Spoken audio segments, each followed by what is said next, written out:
Welcome to Drop In, Drop Out, the weekly podcast where a mix of 7 gamers come together for an open and engaging conversation all about video games. Today is March 27th, meaning we are a mere 6 days away from the big Nintendo Direct all about the Switch 2. But Nintendo also threw us a curveball and gave us one final Direct dedicated to the upcoming Switch 1 titles. So we'll recap that, and then we'll make our way to the last-minute predictions for the Switch 2 Direct. Welcome, everybody. I am Jordan, aka Cognitive Clips. I will be your host this week. Dropping in with me is our resident expert on all things arcane and profane, Jerica. Oh, I love the ad with the propane. Sure, holler at your girl if you need to buy a propane tank. Is that what you said? Propane? I said profane because I was like, I don't know where that came from, but I'm gonna go with it. Maybe because of multiple. Maybe it's both. Maybe it's all three. Yeah. Right. Sure. Profane and propane. I should start that business. You should. You know? Yeah. Just every time they come in to buy some propane, you just lay into them. Yeah. Swear their children and their dogs, you know. Smart. How are you doing tonight, Jerica? I'm doing good. You know, earlier you asked me like how much was too much info because I just, I was able to poop before the show. So that's always an added bonus. Yes. Usually it's during or after, and I don't want to spend my evening doing that. And also don't want to be podcasting and I have to poop, but not tonight. So it's good because I'm coming in hot. I'm coming in hot with that Nintendo Direct news today. I'm glad that you are, but would that earlier event be considered a bonus drop? Yes or no? Oh, yes, absolutely. That was for all of you. I am not making a thumbnail for that video. And the only boy in the biz with a head so shiny, they added it to the latest Pokemon TCG Pocket expansion pack, Jake. Oh, good to be here. Cog, your intro was it gave like Mr. Rogers' Neighborhood. Like you went into this like very professional and well-spoken tone of voice. I was like, wow, look at this guy go. He's got the chops. This is your first this is not your first time hosting anything. It's your first time officially taking the reins on Drop In, Drop Out. And it's our first time having 3 people on the podcast too. I'm really excited for tonight. I am very excited. We got 3 of the J's, you know. Oh yeah. Drop in, drop out situation going on, you know? It's JJJ Games. Yeah. Yeah. Someone call Cameron. We need another logo stat. Well, before we go into all the Nintendo Switch things, a little bit of housekeeping for you. So this Monday marked the return of Clickerbait over on JK Games. Patrick's Juicy Booty filled the 3rd seat for the first time. So that was exciting. Or I guess technically second time because you reacted to the, oh no, she's back. Yeah. Next week's going to be even better because we're talking predictions for season 2. Can't wait for that. So yeah, keep an eye on that. They recap season 1 this week. So check that out. Next week, as she just said, they're going to be looking at season 2 predictions. And then when is the start date for the show again? April 12th? April 13th. 13th. Okay. Gotcha. Yeah. So that's exciting. And then since Patrick was over there, Jake filled in over on Spotlight Games, where he and Cayman talked about rumors and predictions ranging from Nintendo Directs to the presence or absence of Patrick's body hair. What was the answer? Listen, we don't know. It's not confirmed, but it is alleged that Patrick Swigert is hairless from the waist down. Not a toe knuckle hair, not a hair on his legs, and not a hair anywhere else. If you imagine Jake's head as the entirety of a human body, flip it upside down, you get Patrick. Correct. That's all I'm saying. I was expecting your introduction or us hearing about the lack of hair was going to be a title of a Dr. Seuss book. You know what you just said. I can't repeat it, but yeah, I couldn't repeat it either. That was years ago. I said that. Oh, I've read that book so many times. It's not even funny. Yeah. Not here, not there, not anywhere. Won't I eat green eggs and ham? I won't I eat them? Same I am. Oh God. Wow. We have a really poppin' chat right now. Everybody that's live joining us. We love to see it. I see Coal Mines. I see P-Schwag, the actual hairless mastermind himself. We have Cirrus. We have Nolan. We have Fuzzy343. Basic Fun. Heroic Headgear. Dan Goodshow. What a squad already. Thanks for joining us live. thank you all for being here. And you know what? Sometimes we start with what we're playing, sometimes we don't. Tonight we're going to don't. Tonight we're going to get right into it with some Switch 1 direct reactions, some top level thoughts. Jerica, kick us off. What are your overall thoughts on today's Nintendo Direct focused on Nintendo Switch 1 video games? Man, it might be bad starting off with me because I know I'm in a room full of Nintendo lover boys over here. No, I love it. I love it. Oh God. And not that I'm not, but I'm gonna be honest, the last hoorah for the Switch, I believe, right? This has to be it, was very mid to me. Not a lot of games, really, most of them I've never played. There were new games, but what I saw really didn't resonate with me well. Just weren't in my lane, so to speak. So that's why my hype level is just very mid until we got to the end. And then I saw the little me's farting and running around in weird voices, whatever that game is. I never played it. Apparently it was a 3DS game. Tamagotchi living. Yeah, Tamagotchi, I think. Something. That was pretty cool. But overall impressions, I wasn't like super hyped. But then again, like, we'll get into it later. Maybe that's for next week. Yeah, I appreciate that your hype for the Direct didn't really move one way or the other until there was farting involved. That is, that's the selling point for me. At that point, I'm all bought in, baby. I've never played this, but I'm down. I mean, I said at the top, arcane and profane. That's it. She gets it both. Yep. Jake, where were you at for the overall presentation? Mr. Hyperbole himself, JakeTwitchin, is, you'll never guess it. Can we get a red hot emote at this point? I'm red hot on this. I think we need a red hot emote. I say that a lot lately, but I'm pretty hot on this. I really do think this was a Nintendo Direct for the freaks, and I'm one of those freaks. Like, it checked a lot of boxes that I didn't know I needed checked, and I think from like just looking at the list of things that jumped out to me, there's like 10 bullet points where I am really, really into what they were showing here. I mean, game of the show for me is Rhythm Heaven Groove, one of my like low-key favorite video game series ever. We'll talk about it when we get there for sure. Tamagotchi Life, like you guys were saying, living the dream, looks really great. I was very impressed with getting Patapon remasters that are going multi-platform as well. Got another look at Shadow Labyrinth, which I think is going to be fun. You must be hot on that, Cog. Like Everybody's Golf, which is the old Hot Shot series. If you know that, like Hot Shots Golf 1, 2, 3, and 4 from like the PS2 games. There's a PS3 I recognize the well. name. I recognize the name at least, but yep. Yeah. Really cool stuff. And I mean, there's so much more. Like Marvel's Cosmic Invasion looks awesome. Yes. Witchbrook looks really cool. There's a lot here for me. Not necessarily what I was expecting to see, but things that really tickled my fancy, if you will. Where is the fancy located on the human body? Where the sun don't shine. So under your chin. Mm-hmm. Got that thick beard. Do you want to pull in a comment from our Discord? Yeah. Join the Discord. Because frequent supporter, chatter, person in general, Josh, aka High Score Weekly. I forgot your name, buddy. Sorry. Brain not working. Brain not braining.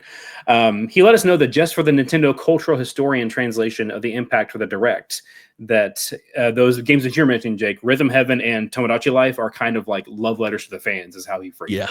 As being kind of sequels or revivals of things that the freaks love. The real, like, tried and true Nintendo fans are really been itching for a new game and a new entry in the series, and they finally brought it back. So it is kind of like a very like heartfelt last hurrah almost of, not going out without swinging kind of a thing for the Switch 1. Man, I feel like sort of an asshole now, but I just really didn't have any excitement from it. So I'm sorry, High Score Weekly. Don't tell the important people at Nintendo I said it was mid. Please don't. I think they would kill me. No, John Nintendo is actually watching this right now. He messaged me privately. It. Yeah. There's really like, I get really excited now. Like, this is a little bit of inside baseball and very much like a meta conversation, but like I get really excited when you guys aren't into something that I'm really into, because I'm like, Yeah. ooh, content. Like, let's into like that is something like, let me put Jerica through Rhythm Heaven. You know what I mean? Like, let's get like a Cog and Mori Tamagotchi live stream and like co-op the day that it Yes. comes out. There is definitely something to that. Now that we are all, operating together, which is really fun. So no, I feel like nobody is we are such a good mix of 7 people, as you guys all know, that you don't have to be hot on everything. Like I don't think there will ever be a show or something that all of us are negative on or all of us are positive on. Really good. For sure. Good. Because I'm I about completely to agree. really piss off Jordan later. I know it is. I promise you that you're not, though. Like, I mean, yeah, you're gonna piss me off for the content. Yeah, right. Is it a bit? I don't know. Might not be for me Wigging out with tonight. Scarpino. Never mind. As far as my like top level, I was sadly at work as it was going on. Not only at work, but also like I was actively like with a participant for a study. Like at 10 o'clock, I was like, damn it, why'd they have to announce this like the day before when like, I had scheduled him 2 days before and then they announced it the day after. I'm like, come on, guys. Don't you know my work schedule? Don't you know what I'm trying to do with my day? And what Jerica's referring to, me, I'm easy to please. When the rumors were circulating about a Switch 1 Direct, and then it was confirmed, I was like, well, Metroid Prime 4 is probably going to be at this Direct, and then it was, so that's all I needed, honestly. I'm glad that we got another look at Pokemon Pizza. I'm glad that we got some of these other things that people were clamoring for. I was telling Jake earlier off cam, Inside Baseball, not really. I just picked up Dragon Quest 3 HD 2D like within the past week. Been diving into that, really enjoying my time with it. So they showed us some more of the Dragon Quest 1 and 2 that are coming later this year. So yeah, I was pretty pleased. I wasn't really hoping for much more than what I got out of it, and everything else was just not my cup of tea, and it was somebody else's kind of a thing. So I was not offended, so to speak. Listen, I don't want to steer the ship that's not mine to steer today, but I got more questions about Dragon Quest 3, which is like kind of on topic with the first thing they showed, Dragon Quest 1 and 2. Have you played that game before? Like the originals? Yeah. No, I have not. No. Ooh, I really like Dragon Quest 3. I think that's like a fantastic entry to start with, especially in the HD 2D format. I think you're really going to like it, and then it'll be really cool if you're on board that we'll both be getting into 1 and 2 when it comes out. Oh, I'm like, if things keep going, that like I'm definitely on board. I'm really enjoying it. Not only do I just love the HD 2D, like I think I put in the Discord when I showed some screenshots, I was like, I actually don't want to meet whoever came up with HD 2D because I'm a married man and I'm afraid of what I might do to that person. Yeah. Just John kiss him on the Octopath. mouth. It's such a beautiful art style. Did it start with Octopath? Yes. Yeah. To my knowledge, yes. Octopath 1 and 2, gorgeous. I never finished 2, but love them both for what they are. And I do, am I remembering correctly that they started with a 3 remaster or remake, whatever you want to call it, because that's technically the first chronologically, right? Yeah, I think the only other thing 3, that then 1 and missing 2 is Live Alive. Is that maybe everything for HD 2D? Oh, sorry, I meant for the Dragon Quest specifically. Like, was Dragon Quest 3 the first one chronologically? Dragon Quest 3 is the first one. Yeah, those are a trilogy, the Erdrick trilogy. And they came out 1, 2, 3, but 3 is a prequel. And then there's like, I remember hearing. Although those games are like Final Fantasies, there are after that there are like also kind of some connections like that first trilogy's DNA kind of springs all the way up through the most modern Dragon Quest games. Yeah. I played a hefty chunk of 11 and I really enjoyed it. I just, you know how it is. You get distracted from games and you don't finish it. It was nothing it's 100 about the game game itself. Yeah. Just ask Cayman. He knows how long it takes. But yes, to your other point a second ago, Live Alive was also HD 2D. I did not check that one out either, but yeah. Next up, say it with me. Chrono Trigger. Oh, manifest it. Oh my goodness, dude.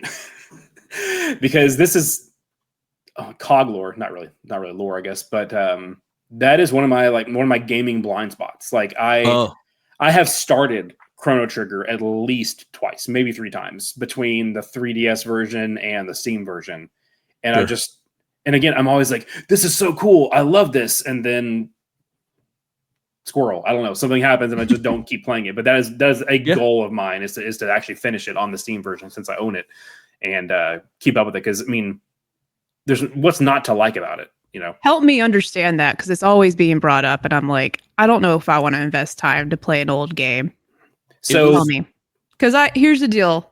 I can definitely get into 2D RPGs. That's why I assume it also is. I'm just basing it off of what I've read about and heard people's takes on certain things. But yeah, is this something that I would enjoy? You know me, Jordan. yes, Maybe. I believe so because Jake, if you have any other thoughts to add, please do. But Definitely. one of the biggest inspirations for Sea of Stars was Chrono Trigger. Okay. Like there were even a couple of the combo attacks that they used, like I think X attack and maybe one other one that they had in Sea of Stars were directly loving, not like in a bad way, but they were copied from Chrono Trigger, like Okay, in an homage sort of way, not in a like a copying off your buddy's homework kind of a way. I will say I was really surprised I got into Sea of Stars, and I think it was the gameplay and how it was a little bit more than being a turn-based RPG. Like there was actually, you were always engaging in the fight. So like if that's something that I could also get from this game, I might be interested. I think it's like the turn-based like gets a little slow for me and I get a little sleepy. I would argue that it is sacrilegious to like Sea of Stars and not love Chrono Trigger. Oh like, God. Sea of Stars is built off of the back of Chrono Trigger.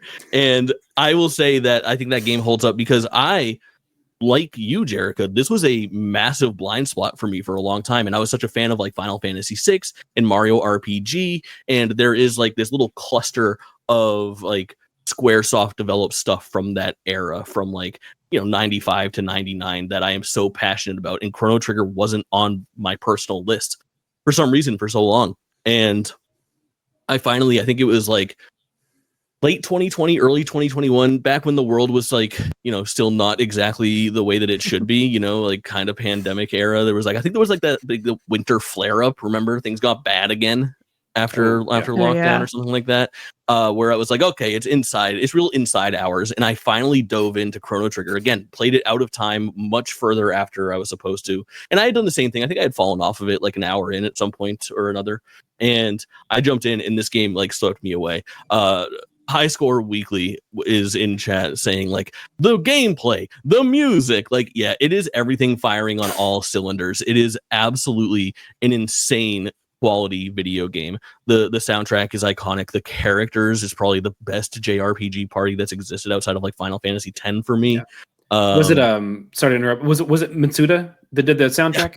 Yeah, they hired him to do Sea of Stars to like do like he contributed with like 10 15 tracks, something like that. He didn't do the whole soundtrack, but the ones they did of course were all bangers, as were the entire soundtrack's bangers. But yeah, Mitsuda also Xenoblade Chronicles these days. Oh, okay. Mm-hmm. Wow. Yep. I thought he was mostly retired, and that's why it was such a big deal. I think he's still working. Okay. Maybe it's like a very selective out there, or maybe he is now, but definitely Xenoblade Chronicles 1, 2, 3 for sure. I'm not even sure about X. Probably that music's banging too. But yeah, listen, Chrono Trigger is like a potential. We've talked about this idea of like a show.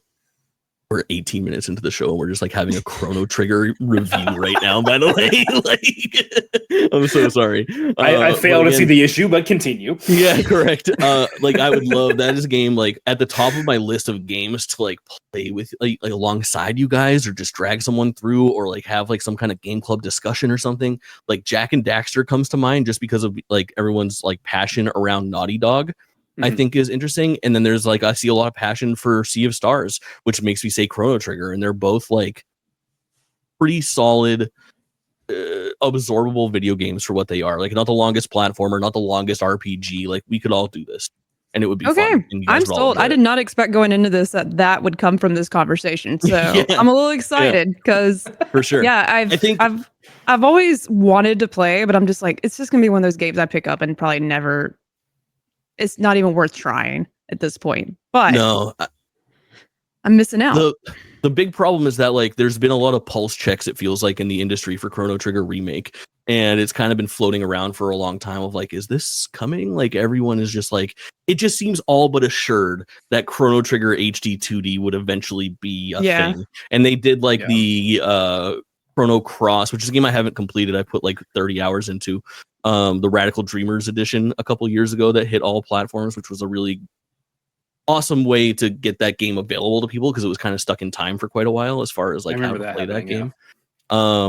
And then there was an announcement earlier this year because I think it's like the 25th anniversary, 30th anniversary, one of the two. I want to say 30th. I feel like I saw something like this week. 95, 96 sounds right.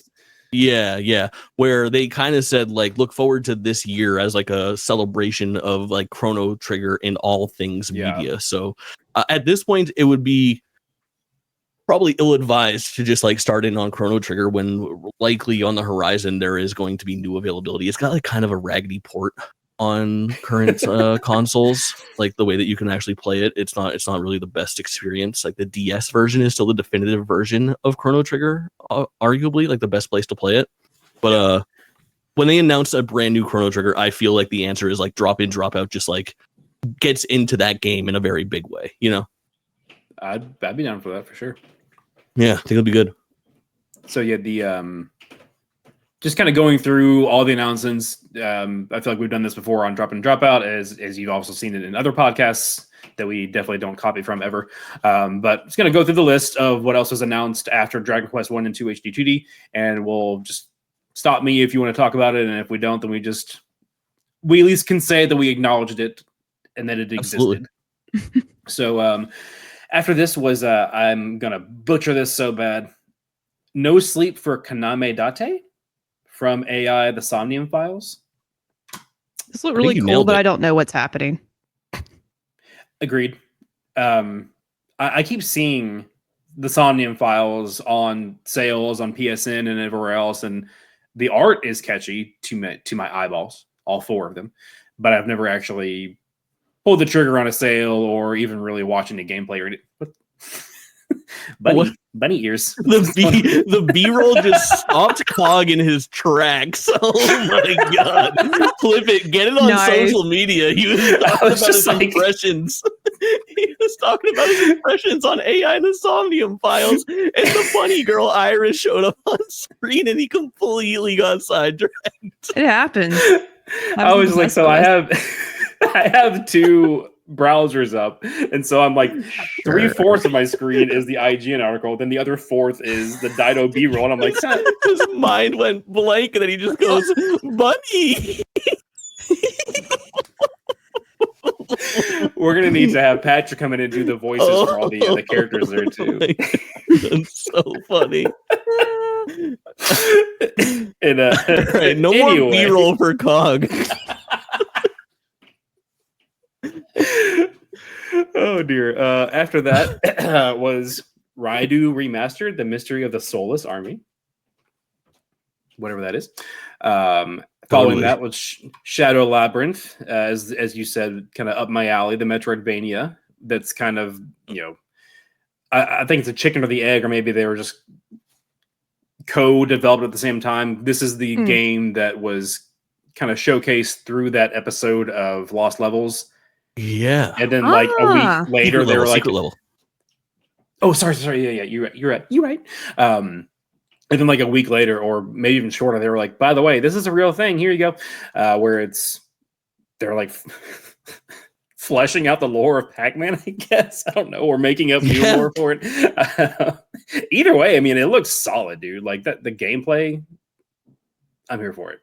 I didn't realize Pac-Man was involved with this game at all until you said something. I'm like, oh yeah, that looks like Pac-Man.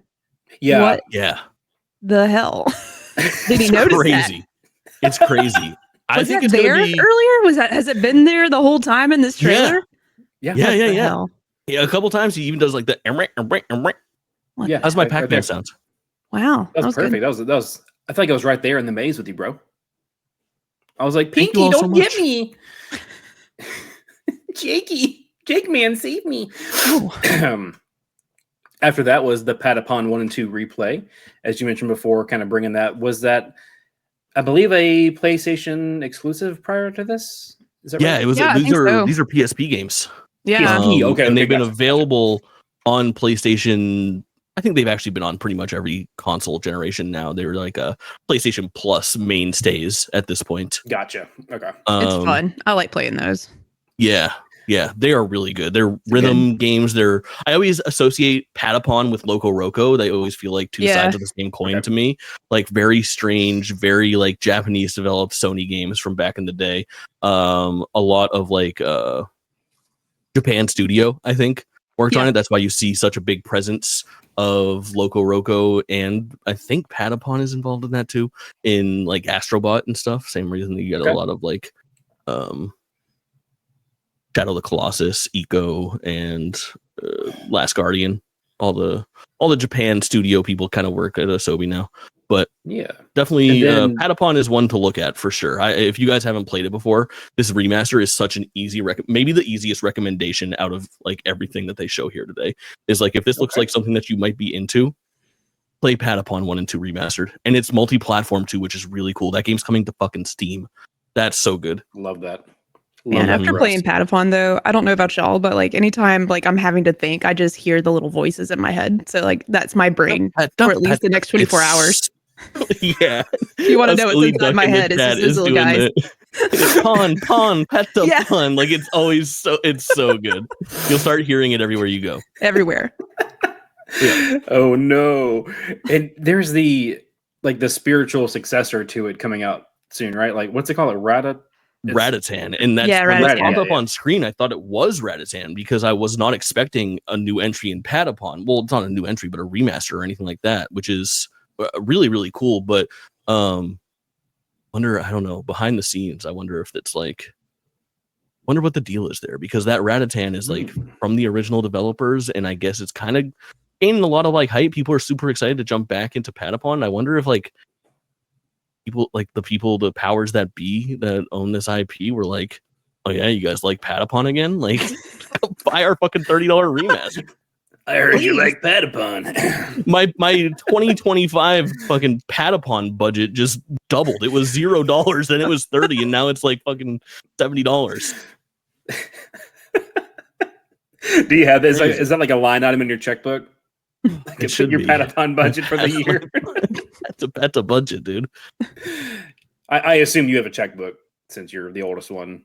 Yes, correct. In the chat. At the grocery store while you're waiting to check out behind me. Yeah. So after that was the Story of Seasons Grand Bazaar. Yeah. I've heard of Story of Seasons before. Never dove into any of them. Any thoughts on that one? Yeah, you ever played a Harvest Moon game? Oh yeah, back in the day. Probably like the original Harvest Moon, yes. I don't know if it was on GameCube or if it was the console generation after that, but there's a really weird like separation of like Harvest Moon was like Harvest Moon, like A Wonderful Life and Another Wonderful Life and Magical Melody, and all of these games came out under the Harvest Moon moniker. Then there was like a divergence where I think the IP owner for Harvest Moon and the developer of Harvest Moon went their separate ways. So the developers and like basically like the DNA of Harvest Moon still lives on in Story of Seasons.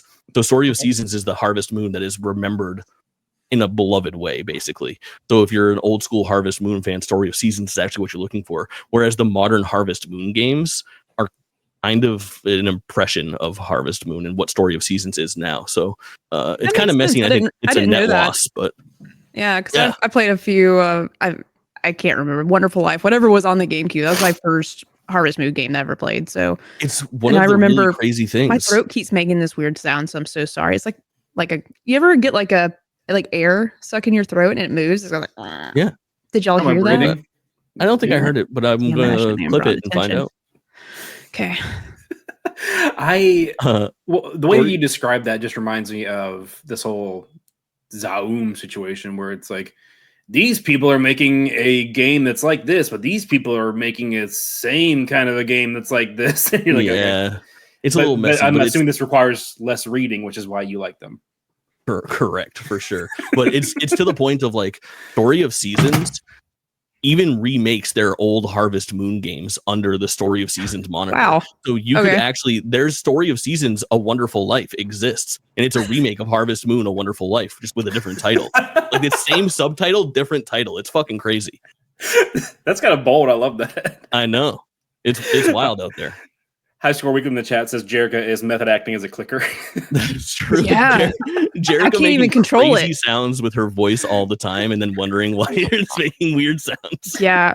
I did swallow like a couple, I have these large vitamins I take at night, help me sleep. It's magnesium, helps you sleep, y'all. Hell yeah. And I really thought I like choked on them last night. Sorry, I'm going off the rails here. But I think since then, like my throat's been making sounds all day. So I don't know if the pills are stuck or something got scratched, or maybe there's like an extra piece of skin in my throat. I don't know. So in case I pass out, y'all know what's happened. Okay. Audrey! Yeah, it hurt. Audrey! I don't know if she'll Hopefully she hear can it, hear but me through your... yeah. I'll bust your eardrums to save your life. That's Thank you. the kind of friend I am. Mhm. Thank you. You're welcome. So the next one, We can skip this believe. little game, right? This little no-name indie called Metroid Prime 4 Beyond that nobody in this chat cares about. Nobody on this screen cares about. That's for sure.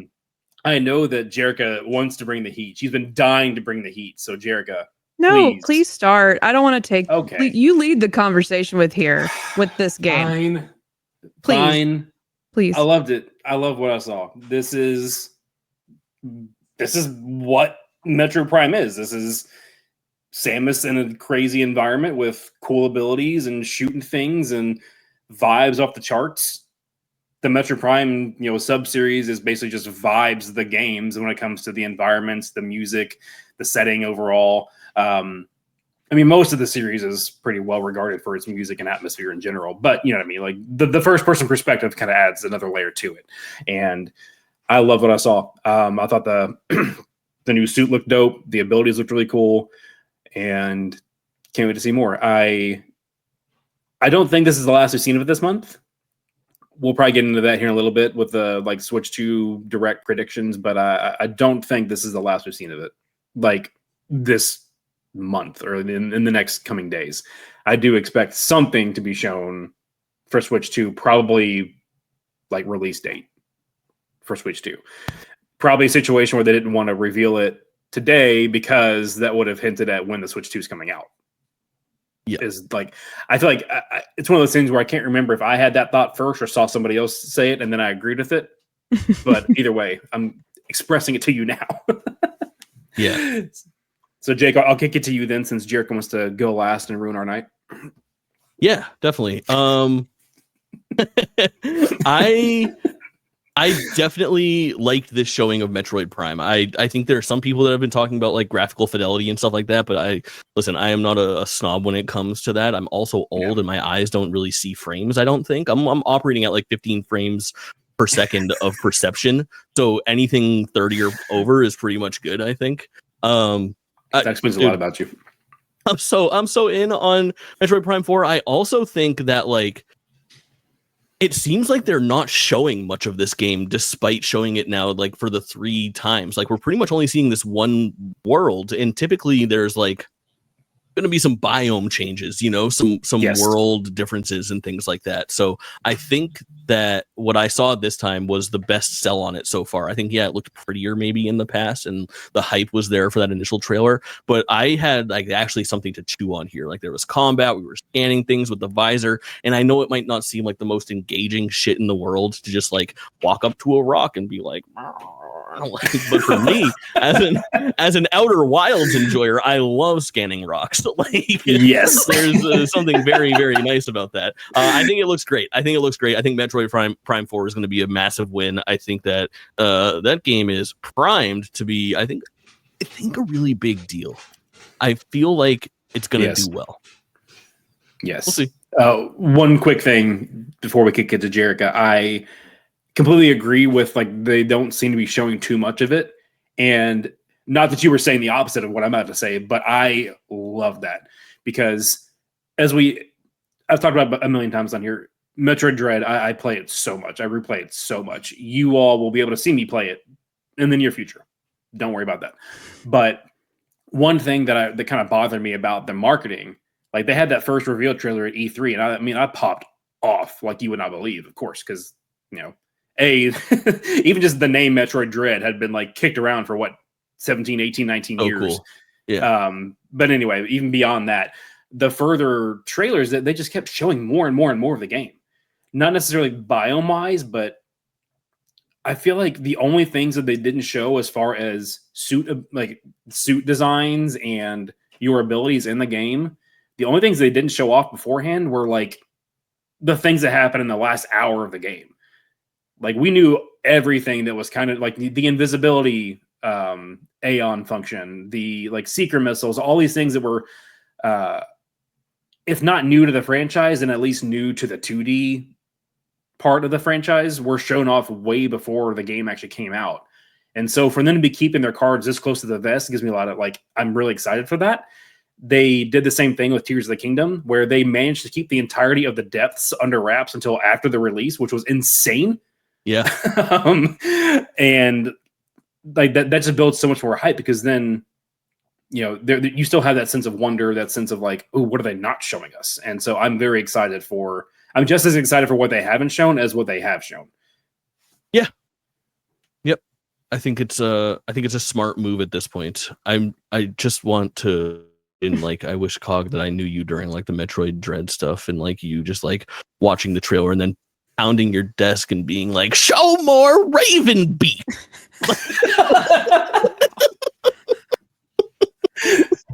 Who sent that clip to you? I thought it had that hidden. There's not nearly enough Ravenbeak in this trailer. Ravenbeak. Who's that? That's the name of the bad guy in Dread, right? Is it Dread? Yeah. Yeah. Yeah. So funny. Yeah. It's a cool name. Yeah, it's cool. It is a cool boss. Definitely. He's something.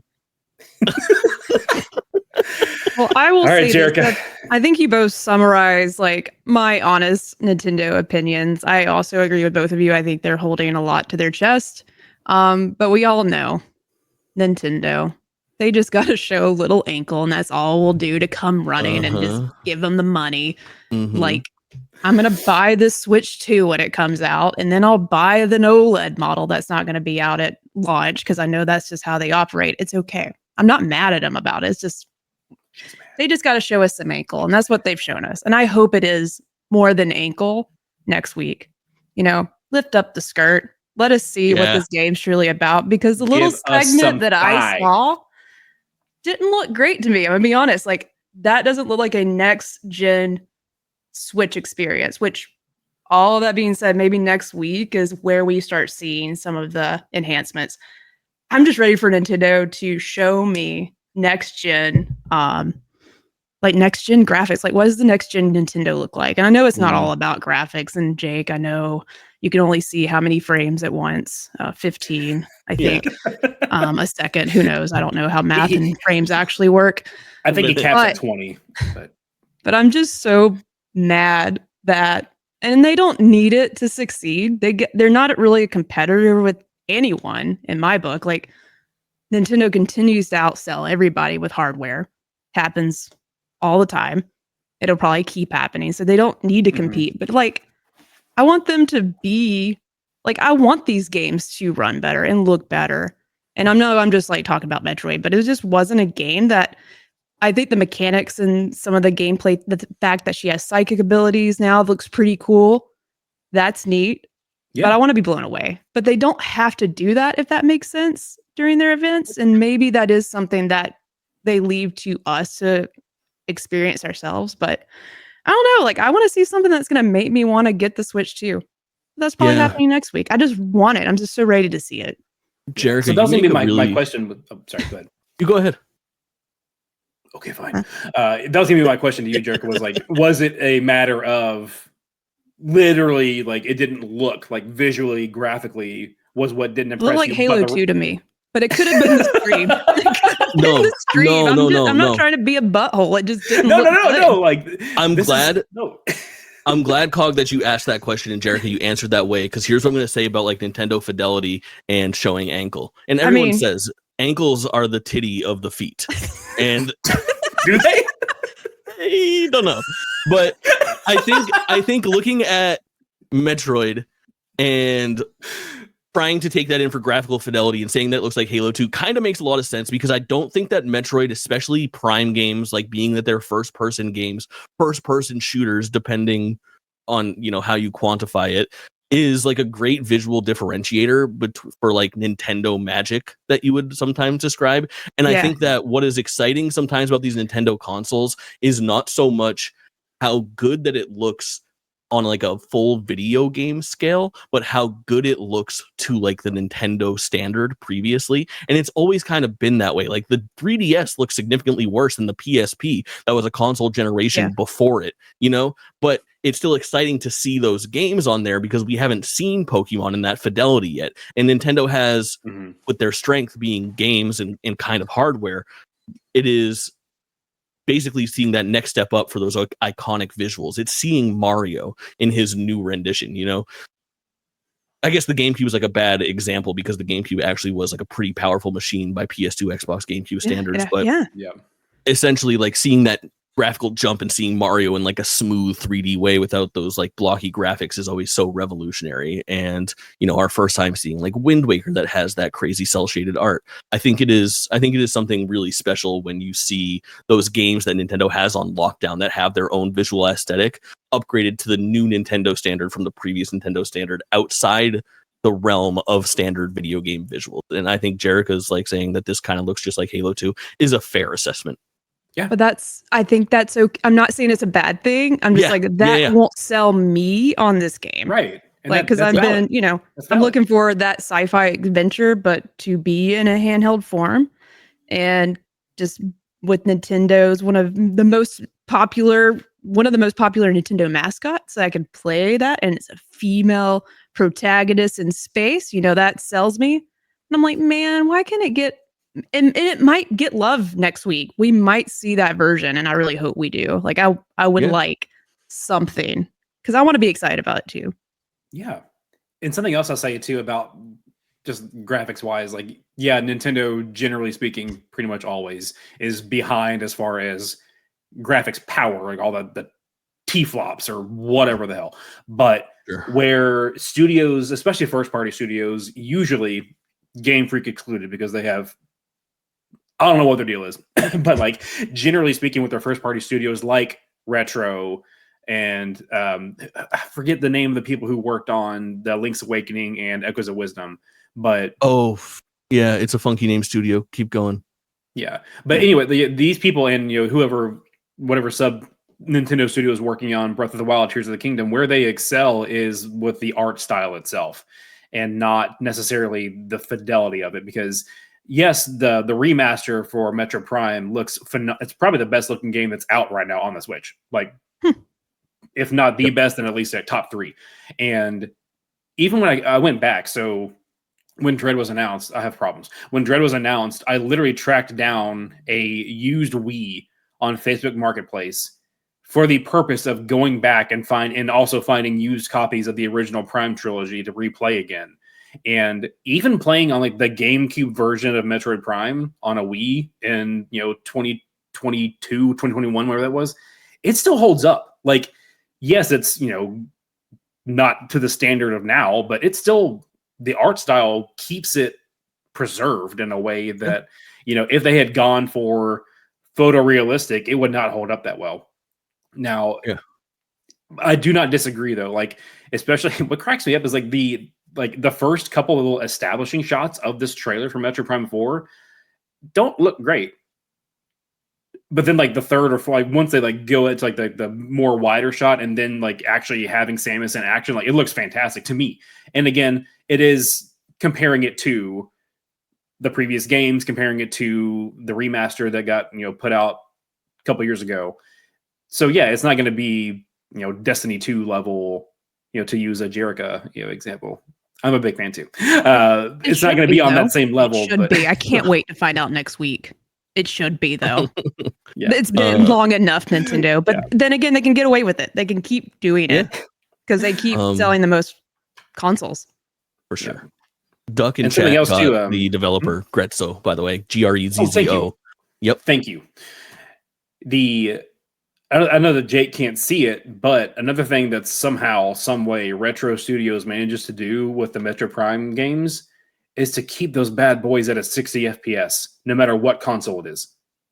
If wrong chat /Jake / anybody, I'm pretty sure even the original Prime on GameCube ran at a 60 FPS. Like, I don't know how they do it. Yeah, strong. To talk about, you talked about those first 3 like intro frames. Can we talk a little bit? I want to pick your brain a little bit, Cog. I got the Metroid expert here. Yeah. And that little, like, I thought at the end. So first of all, one of the things that I thought was going to happen was when they like kind of like outroed and it faded to black and it started to fade back in. I was like, oh, here we go, Metroid Prime 2 and 3. And then it wasn't that, but I did see, oh my, did I see, goddamn, that new suit. Looking funky fresh. So good. And I was saying in this, I think it was, if it wasn't in our Discord, then it was to somebody, and I'm probably on a watch list. But like, if they put out a special edition console with that red and that purple, I'm gonna go bankrupt. Yeah. They'll probably do that next year. I don't know how close of a look that you took. I'm assuming very close. We got some thrusters on the back. Whoa. Watch out. Like up in any thrusters in chat? Yeah.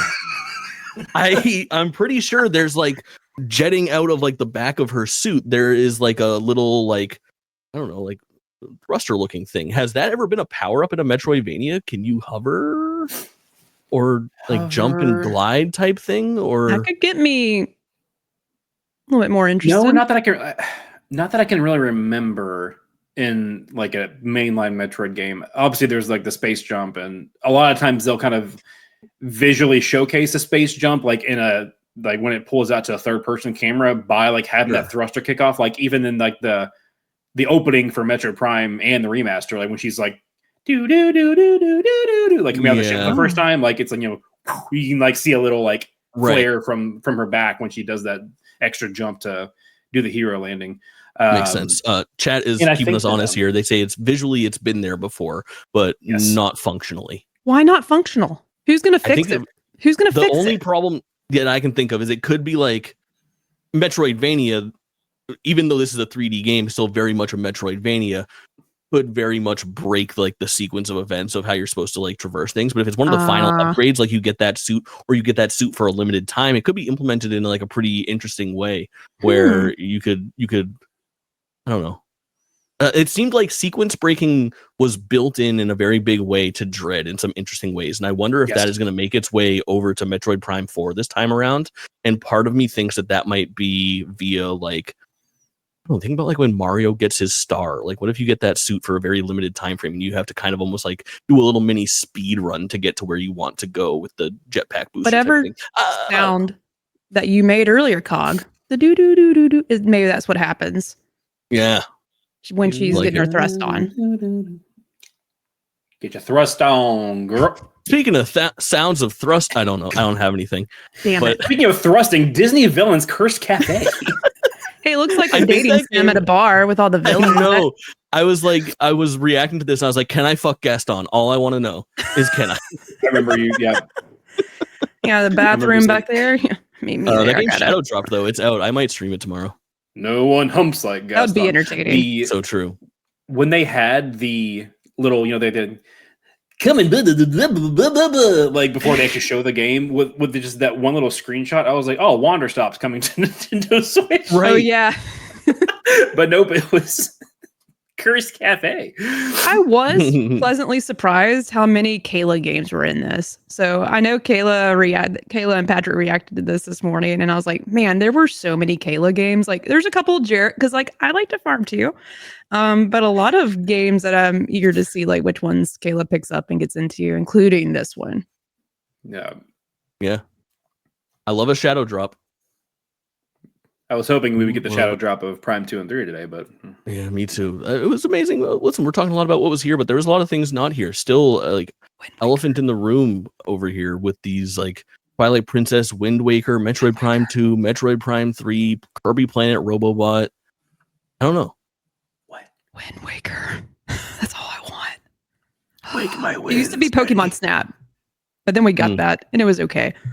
Yeah. It's never as good as the first, but I want Wind Waker so bad. God, Mm-hmm. a remake for that on the Switch too. I'm getting ahead of myself. I'm gonna stop. I think that's like the only solution that I have is that some of this stuff, like, listen, we'll get into the predictions soon. Let me not bury the lead I got here. excited too. Yeah.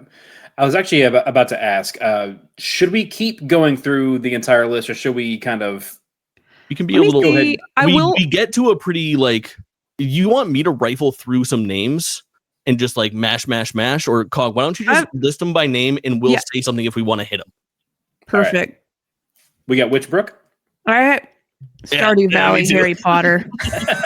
That's like I'm in. And then when I saw I could get on a little brew with my friends, I was like, finally, something I will jump in and play with Kayla because I know she's all in. Yeah. All in. It looked fun. For sure. Eternal Life of Goldman. We've seen that once before. It looked interesting. Okay. I'm always intrigued by an older gentleman. That's the one with the older man going on an adventure. Looks cool. As an older gentleman, many are intrigued by us. Our resident old man expert. Is it Gradius or Gradius? Does it matter? I think it's Gradius.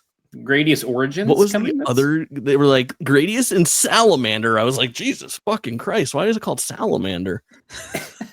You know what? Yeah, Salamander 3. Yeah, I haven't even played the first two. Will I get lost? Will I know what the story is? Is there continuity?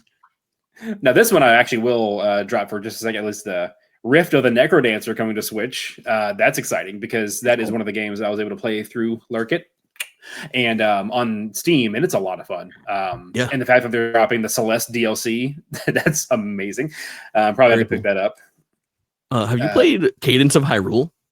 I have not. So those games I've been on my radar for a while. I like the idea of them, but you know how it is with like Nintendo IP where they like never go on sale. So I've never pulled the trigger. Sure. But I do plan on doing that at some point and also continuing through. Very cool game. Rift. Yeah. The concept looked amazing. Tamagotchi Plaza. I'm kind of in, man.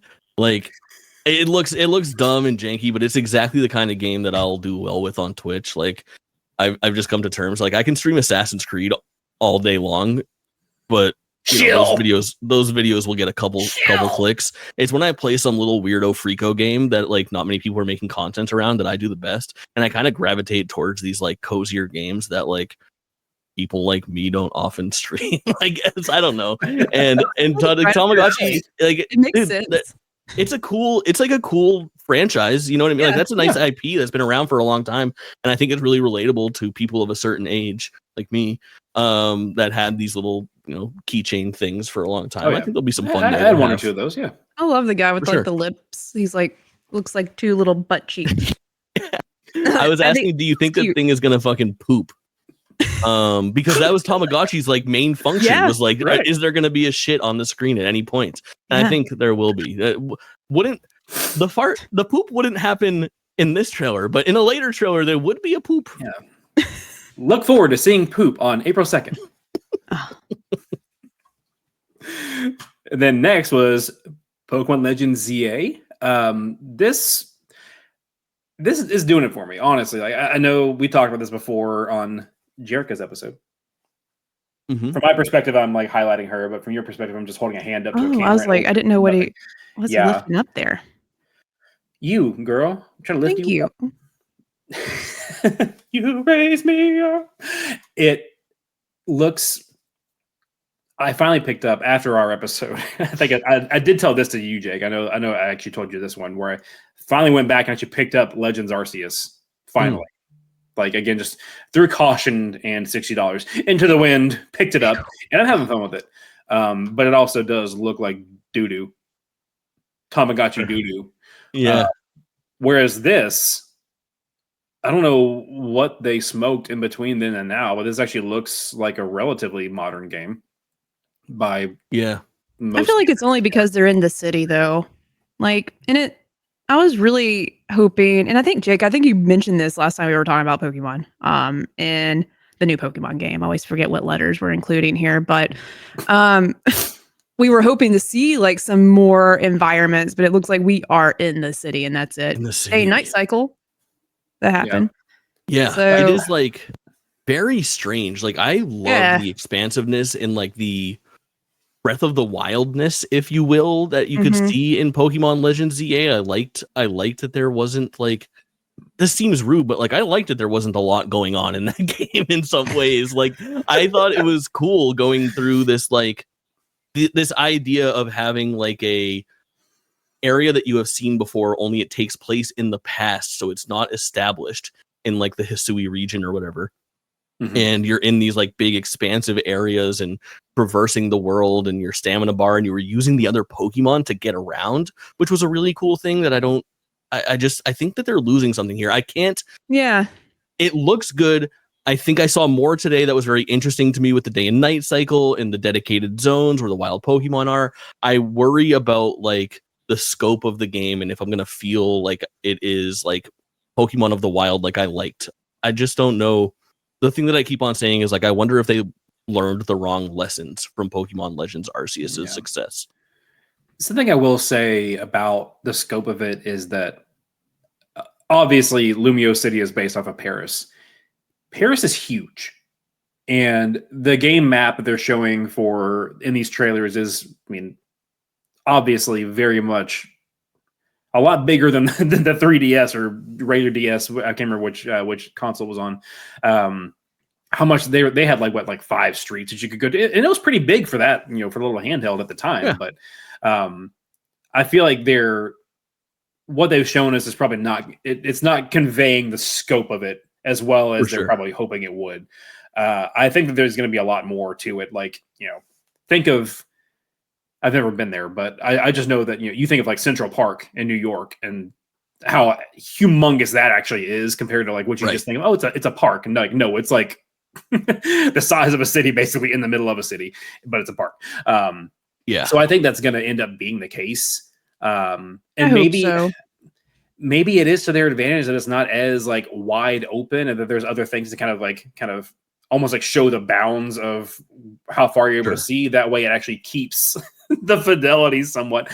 I mean, I saw this from like the Girlfriend Reviews video years ago, but like I actually was able to come across the -3 FPS Gyarados flying around and Arceus. It is Jerica, you need to look it up. It is bad. It is so bad. It's crazy. Like I keep thinking I was just gonna say, I keep thinking that like maybe what I'm hoping, I have this game in fucking Fantasy Critic. Like I think I made a mistake, but I just keep hoping that it is the same case with this game as it is with the original Legends, where it is a better game to pick up and play than it is like a game to look at in preview, where I was like, I don't know about this, but it's Pokemon, I'm going to give it a shot. And then once I got my hands on it, I was like, oh, this is actually like the most, I've said this before on this podcast and many times, but I call like Pokemon Legends Arceus is the most important Pokemon game since Pokemon Red and Blue. Like it is the first like big step forward into realizing like what the potential of what Pokemon can be. We've already seen its influence in Scarlet and Violet, but it seems like Scarlet and Violet learned more from Pokemon Legends Arceus than Pokemon Legends ZA did from Pokemon Legends Arceus. The one thing I'll say is that like they're really emphasizing like what seems to be like verticality. Like I see we're going like under bridges and we're going on rooftops quite a bit. And I think that there might be some cool like interiors as well, like going inside some of these buildings and towers and stuff. So I don't know. And creepy things happening at night. Yeah, like I want to see what those are. World. I actually think that this is probably their intent, but I think that this trailer kind of showed us why they named it so stupidly. That you are starting at rank Z and you're going from Z to A, so it's Pokemon ZA. That's what I took from that. I don't know if that was what everybody else took from it. Maybe that's like a really obvious thing that I think I'm being smart about, but I don't know. No, I think you're right. It's still a dog shit name. Oh, I didn't say it was a good name. I just said I think I understand it now. For sure. It makes sense. It's the first and last letter of the alphabet. Is that all it is, y'all? I'm dyslexic, so I can't remember shit. And left and right, A, B, C. The Pokemon letter game is what I'm still going to call it. Correct. There you go. You would be. It's an apt It's an apt title to get. God.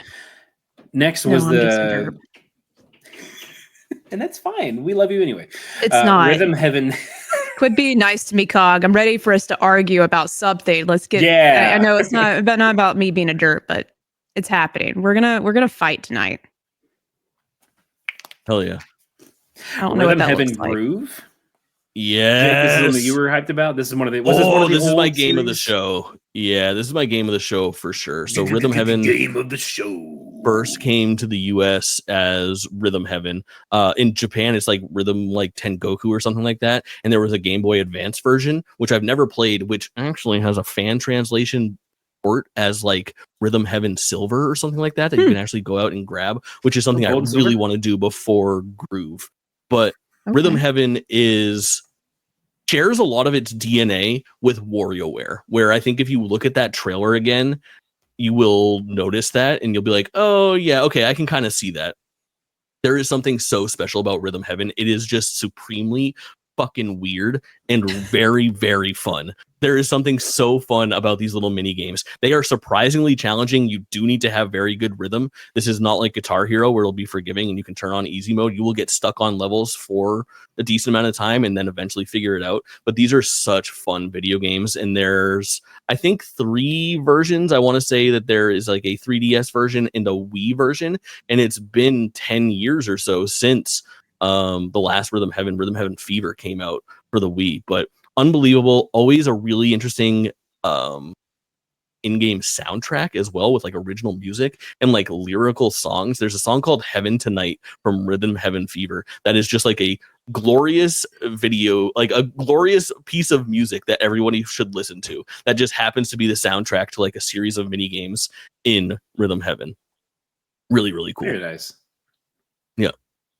DS, Wii, 3DS was the order, I believe. I think that's right. So it went DS was Rhythm Heaven, then Rhythm Heaven Fever, and I think it's Rhythm Heaven Gold, which kind of has a bunch of collections of like the first 3 Rhythm Heaven games. One of them in which we didn't have. This art is cracking me up. It's crazy. Like Mega you Mix. said, I'm in WarioWare Gold. I'm out of it. But Rhythm Heaven Groove is definitely a very big vibe, and I think it will be really, really fun. Yeah, Gold is WarioWare. But let me tell you, Rhythm Heaven, don't skip it. If you have a Wii or a Wii U, hack it and play that game. Before buy we it. move on. Don't buy things. I do have to highlight Rabbit128 in the chat. Thank God Jordan is on here. Not all of us gamers have RGB vomit studio quality sets for the show. Some of us look like we're in a dorm room and about 20 years past our prime. It was gold. It got me. I guess That was by good. that standard, I peaked at age 15 and a half. Those are good times, I'll tell you what. Too funny. And now that I'm done crying, next they announced those virtual game cards on the Switch. That was kind of cool. That is cool. It's a cool concept. I could appreciate that for sure. There's been a really weird mixed reception about that, and I don't understand why, because it's like being mad that somebody else got something for their birthday. You know what I mean? Like it doesn't hurt. It doesn't hurt you at all. How can you be mad about this? Like just because it's not something that you get, or like not something What's that the you'll argument? use? Is it like I have no fucking idea. They're like, this that is doesn't make any sense. stupid. Why can I share if I'm not online? I have to be local. I can't even use it with my existing friend group. It's a fucking cool addition. If you are actually, the people that are mad are the people that won't use it. You know what I mean? Right. It's the people like Cog. You are actually probably the number one use case for this. The people that are mad are 30-something neckbeards like me who are like, why can't I share this with my Discord friends? And I'll type about it on Reddit and get salty about it. But for someone like Cog, who like, how many fucking Switches are in your home? One. I thought you were about to ask him how many kids does he have in his home. I already know how many kids there are in his home. He'd only share with Right, but you're gonna get a Switch 2, and there'll be another Switch, and I'm sure as your kids get older, they will have Nintendo consoles, of their own and things like that. And I think that the idea of like, listen, I'm gonna buy the new Zelda, and I'm fucking playing it first, and then one of you kids can borrow the game for 14 days. When the 14 days is up, it goes to the other kid. Like, I think there are families that have like the dad has an OLED and the kid has like 2 Switch lights and things like that are going to be able to get a lot of use out of this. That is pretty cool. Yeah, absolutely. That was one of the first things that I thought of was like, because I think that they even say like it's you're able to share it with the people in your family account or whatever. So yeah, whether it's a kid or a cousin or whatever else, like that's a really cool use case. Especially if whether it, sorry, like so much dead air. Sorry, Patrick. Sorry, dead air. I had to get my thoughts together. Where like that you're gonna like something, but you don't know if the family member is gonna like something. So you buy it, and then you say, "Hey, why don't you play this for a couple weeks? Check it out." And then if they do enjoy it, then you can either keep kicking back and forth, or they know to buy it. You know what I mean? Like that sort of thing. Where there's been times where I kind of hesitate to buy certain games for the kids, not because they're like inappropriate for their age, but because it's like, well, is this going to be too tricky for a 4 and a 6-year-old to play, or are they actually going to get it and they love it, or are they just having so much fun playing this demo that they don't give a shit? That's a real world example. I haven't even bought the Kirby Return to Dreamland Deluxe because they just play those same 3 levels on a repeat. That's and enough. They love it. So and it's enough. So I think it is really cool for that specific use case though. So I just think it's a feature that wasn't here yesterday. So like I'm like, it's an added bonus and doesn't change how you would normally do those things. If I'm not, sure. I sort of agree with Mr. Treehorn here. Just like, can't decide if I misunderstood it or the vocal minority saying how great it is, which is always the case with me. Did I understand here? Did I understand the rules, Nintendo? Yeah. I don't know. I think it's a cool thing. Noah in chat is making a good point. Apparently, it does change the current system for people that are using their digital libraries across multiple consoles of their own, which I guess is lost on me because it's got to be, again, I think we're in vocal minority territory because people are probably using that in a weird way because the Switch, if it's your personal library, the idea of the Switch is like you wouldn't buy 2 Switches, you would buy an extra dock. Like you just grab that fucking thing and go. You're playing your same console that you have at home while you're out and about. But I get it. Maybe you have like a Switch Lite and that's how you prefer to do it. But again, I can't imagine this is very many people. I think this is a net positive, and I don't think that the people that are commenting on YouTube videos and Reddits are the right audience to listen to for this situation, because I think that they are the ones that are probably using it outside of its intended purposes and things like that. But I think that for the most part, we're talking about a console that has 150 million units in houses around the world, and I think a lot of those are multi-Switch houses, not for a single individual, but for families and for kids. And I think that this is little a net positive overall because fucking John Doe out there who has 4 kids with 4 Switches and is stuck buying 4 fucking games that these kids play for 6 hours and then never touch again is probably like, holy shit, I'm buying 2 and you guys can figure out these. It's goddamn digital game cards. Well said, John Doe. Well said. All right, and then here toward the end, they gave us a little sizzle reel. High on Life is coming for some reason. Star Overdrive. I've actually played the demo for this. Pretty cool. I'm late. That was for High on Life. I was like, what? Did you play it and you don't like it? Okay, that's fine, I guess. Well, let's run it back. So they did a little bit of a sizzle reel here before the end. First was a High on Life for some reason. Right, Jake? Totally. Clip it, bro. But yeah, Star Overdrive has got a really cool art style. It's very almost reminiscent of like Breath of the Wild type of like graphic style. But one of the primary ways to move around on this like planet is you're using your hoverboard on like sand dunes and stuff. And like I got to a point in the demo where it's like a required, not like a side thing, but a required thing to like go to like the next main story quest is you have to like race through a bunch of these like rings to reactivate something. And the controls for how to actually like maneuver and like speed up or whatever for the hoverboard are kind of atrocious. And I went from being like pretty excited about it to almost entirely turned off by it just from that mechanic. But that maybe I just suck at it. Play the demo. There's a free demo on Switch. It's gonna be coming to Steam as well. But anywho, After that was Wandering Village, then King of Meat, which his name's Jake. I don't know why they changed the title. Lou's Lagoon Summer. Okay. And then Kayla, Fantasy Life I, The Girl Who Steals Time. That was shown off. I think I finally got a release date of May 21st. Then after that, we got that Saga Frontier 2 remastered, which I've never played the Saga games. I'm not sure what the vibes are on that, but good for the fans. Same with Monument Valley 1, 2, and 3. Apparently they're from mobile games that are getting a new coat of paint and a port. Yeah, they're very fun. cool. And they're great Switch games. I can imagine them being for sure. pretty well received there and nice to have installed. Cool.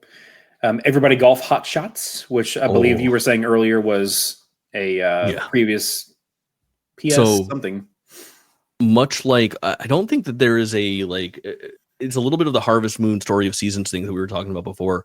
But I think at some point the developers behind Hot Shots Golf left and started doing Everybody Golf, which is the spiritual successor and plays the exact same way. And now it seems like they're kind of like back and forth. Again, I don't know the full story on that, but this is basically taking like the old title and making it the subtitle. So it's like Everybody Golf Hot Shots as opposed to Hot Shots Golf, which was like a first party or a second party developed, but Sony published franchise for the PS1, 2, 3, maybe even the fucking 4. Really, really cool stuff. I love Everybody Golf. Man, I always thought those were the same things too. Yeah.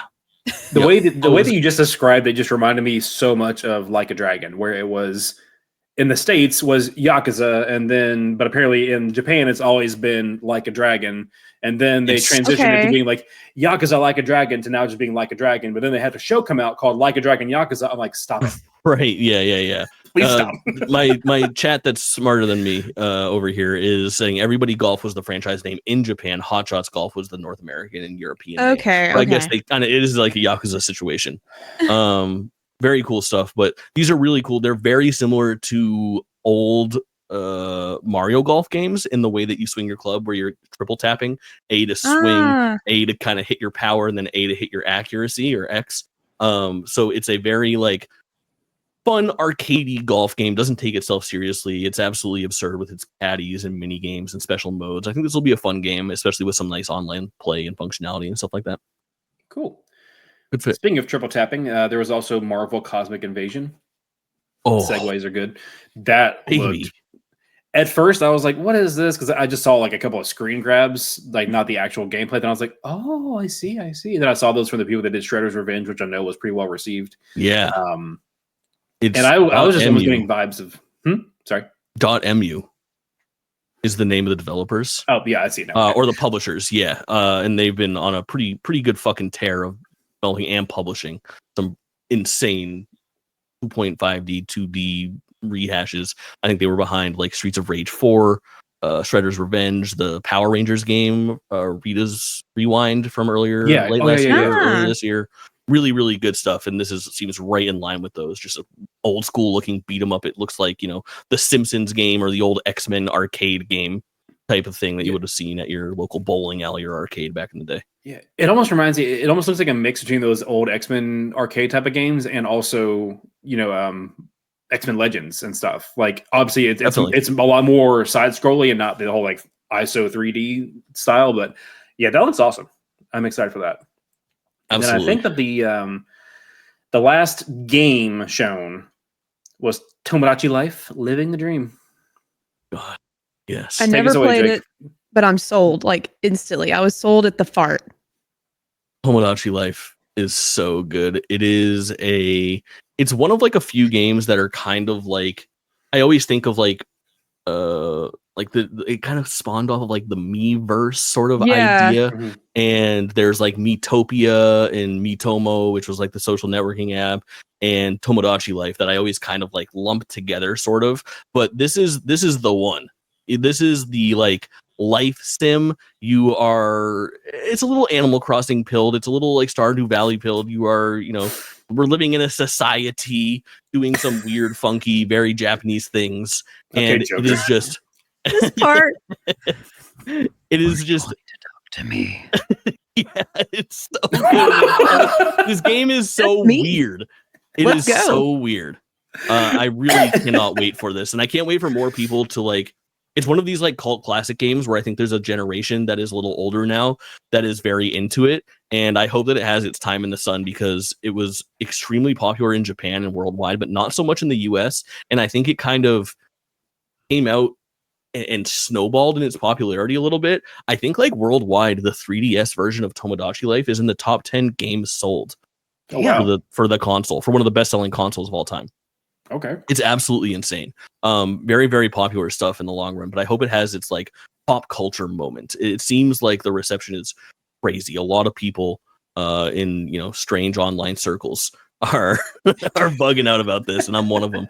So Jake's Discord is popping. yeah, for sure. So here's the deal. We play. Imagine this comes out tomorrow. I know we don't know for real like what we can do in this game, but based on what you know from the last one, that was, I guess it has been around 10 years ago since it's been out. Like, what kind of adventures could we get into if we could all play together, right? And get in this little city. Fart. Yep. Yeah, it is very like. It's not like a gameplay heavy game. It's like a game that like presents to you like situations, a lot of like dialogue. Like think about like when you go to your friend's island, in Animal Crossing, like you don't really like do much. You kind of just like hang out and like we got this place to sit and I got this other place over here to sit. My friends like come look in my basement. Look at the shit I got down here.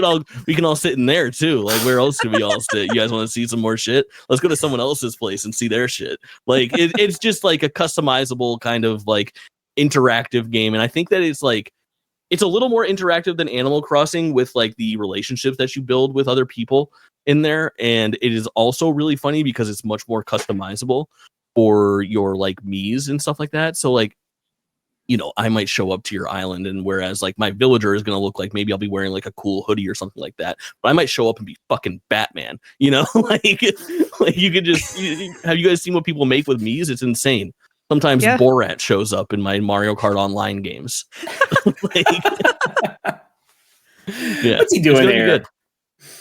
All right, cool. Good. Well, that kind of wraps up the Switch 1 presentation from today. So, are you all ready for some predictions? Yeah. On the Switch 2. As I said at the top, we're going to be...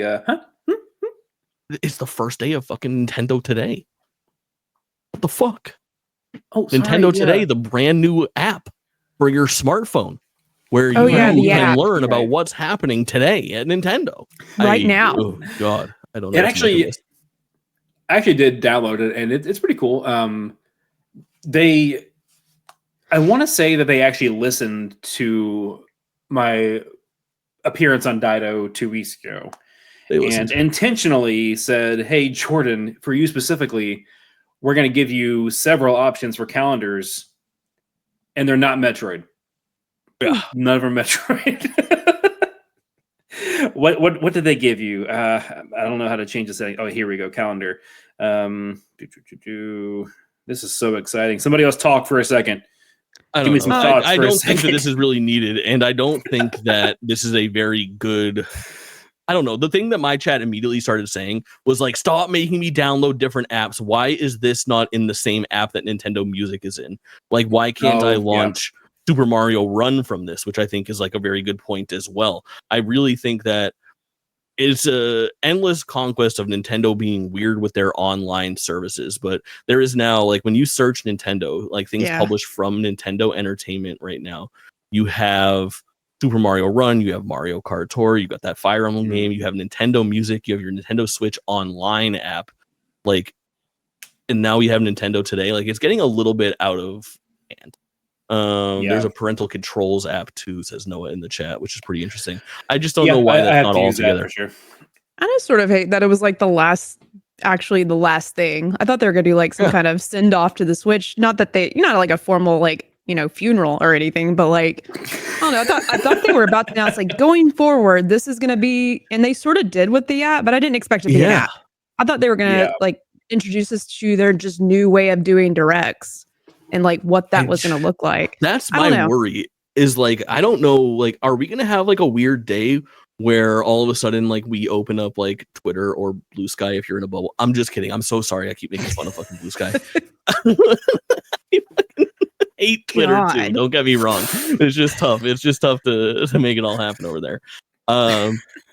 It's really not. I just don't want to get like secondhand news of like, you guys didn't open the fucking Nintendo Today app today to find out that there's new screenshots of Super Smash Brothers 9. I'm like, oh fucking Christ, I gotta look at this. Yeah. Like, I just want this to all be in one place, and I don't want it to take away from Nintendo Directs. And like, Nintendo's already weird about their news, where like they'll have a Nintendo Direct and then 3 weeks later just like announce Xenoblade Chronicles X Definitive Edition in a tweet.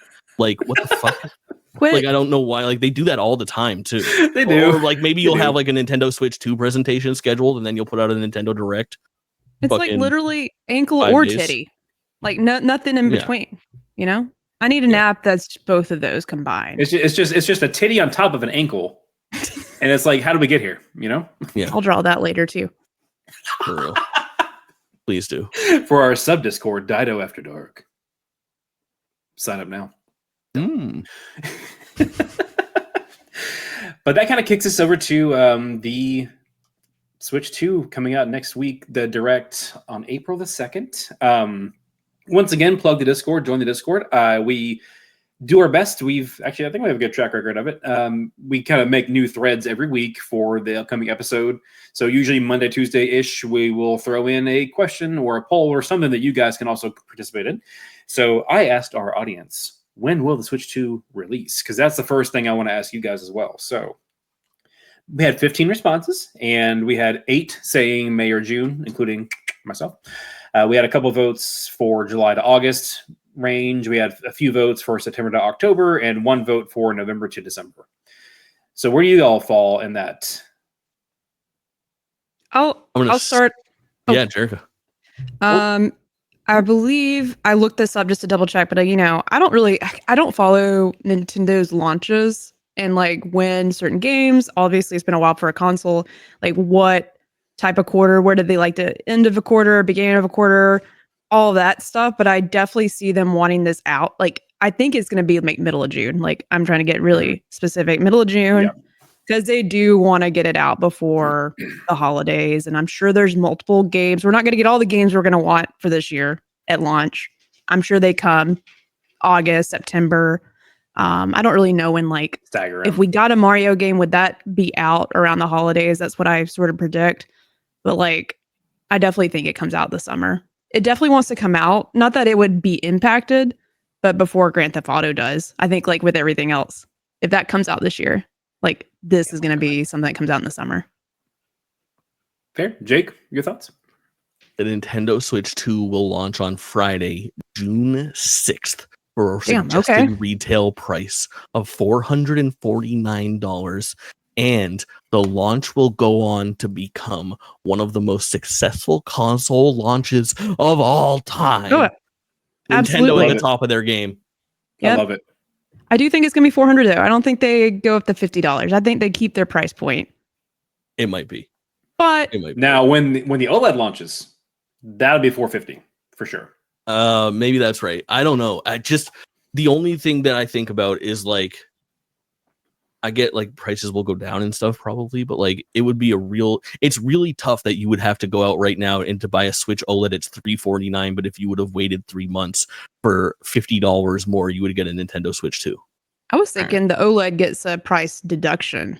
Yeah, and then that's what that'd be the right way to do it across the board, because Nintendo's been good at supporting their systems over the years. Like I don't think, like we talked about this on Spotlight Games, just a couple nights ago with Cayman and I, of like, I would love to see everything get like a price reduction, and then like I don't think another version of the Nintendo Switch is out of the question at this point. Like the best-selling console of all time, still being very supported all the way through 2026 at the very least. I expect to see strong first-party and third-party presence on the Nintendo Switch 1 through at least holiday 2027, probably into 2028 realistically. You know, like think about how long that PS2 was supported. There was like Madden like 16 came out on that thing. Like, you know, they still had stuff like trickling out on the PS2 because of how many consoles, because of the install base. I think people will upgrade, but I could see like a categoric decrease in price across the board on all standard models, and then maybe even one more brand new version of the Switch that is like a super compact version or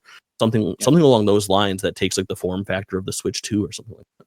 I mean, think about I guess now we just call it current gen. Like, how many actual current gen exclusive games have there been compared to games that continue to release on the PS4 and the Xbox One? You know what I mean? Yeah. And it's been 5 years. We're coming up on 5 years since those dropped. So, yeah, at the very least, 2027, probably more like going into 2029, 2030 at this rate. Yeah. You know what I mean? I think you're entirely correct. Noah just said Just Dance 2020 came out on the Wii. Correct. He's not wrong. I forgot to mention that, like, Just Dance. Fucking insane. It was wild. It is wild. I think that's the only game that we're, people play on the Wii at this point. Yeah. True. And then, old copies of Metroid Prime that they have. Oh, yeah. I'm sorry. Right. I spoke out of turn. That they have to get buffed at the game store. By all they bought means, it from. take those consoles offline. And don't make the software easily obtainable. Don't do it. Don't do it. So it seems like we're all three aligned at like a June release then. Because my reasoning way back in January, I went back and got the clip of myself saying it because I have a problem. But because they had announced those in-person events, and the last one that they had announced, there's like a couple of dates that they hadn't like nailed down yet, but the ones they had announced were going through early June. So I was like, that sounds about right. Like late May, early June, keep those in-person events going for another few weeks after that as well, just to keep drumming up the hype. But yeah, I think that, and now all these other reports are coming out, all these other rumors are coming out that June is also the most likely release time. KFGD covered it the other day as well. So I think it's a pretty safe bet.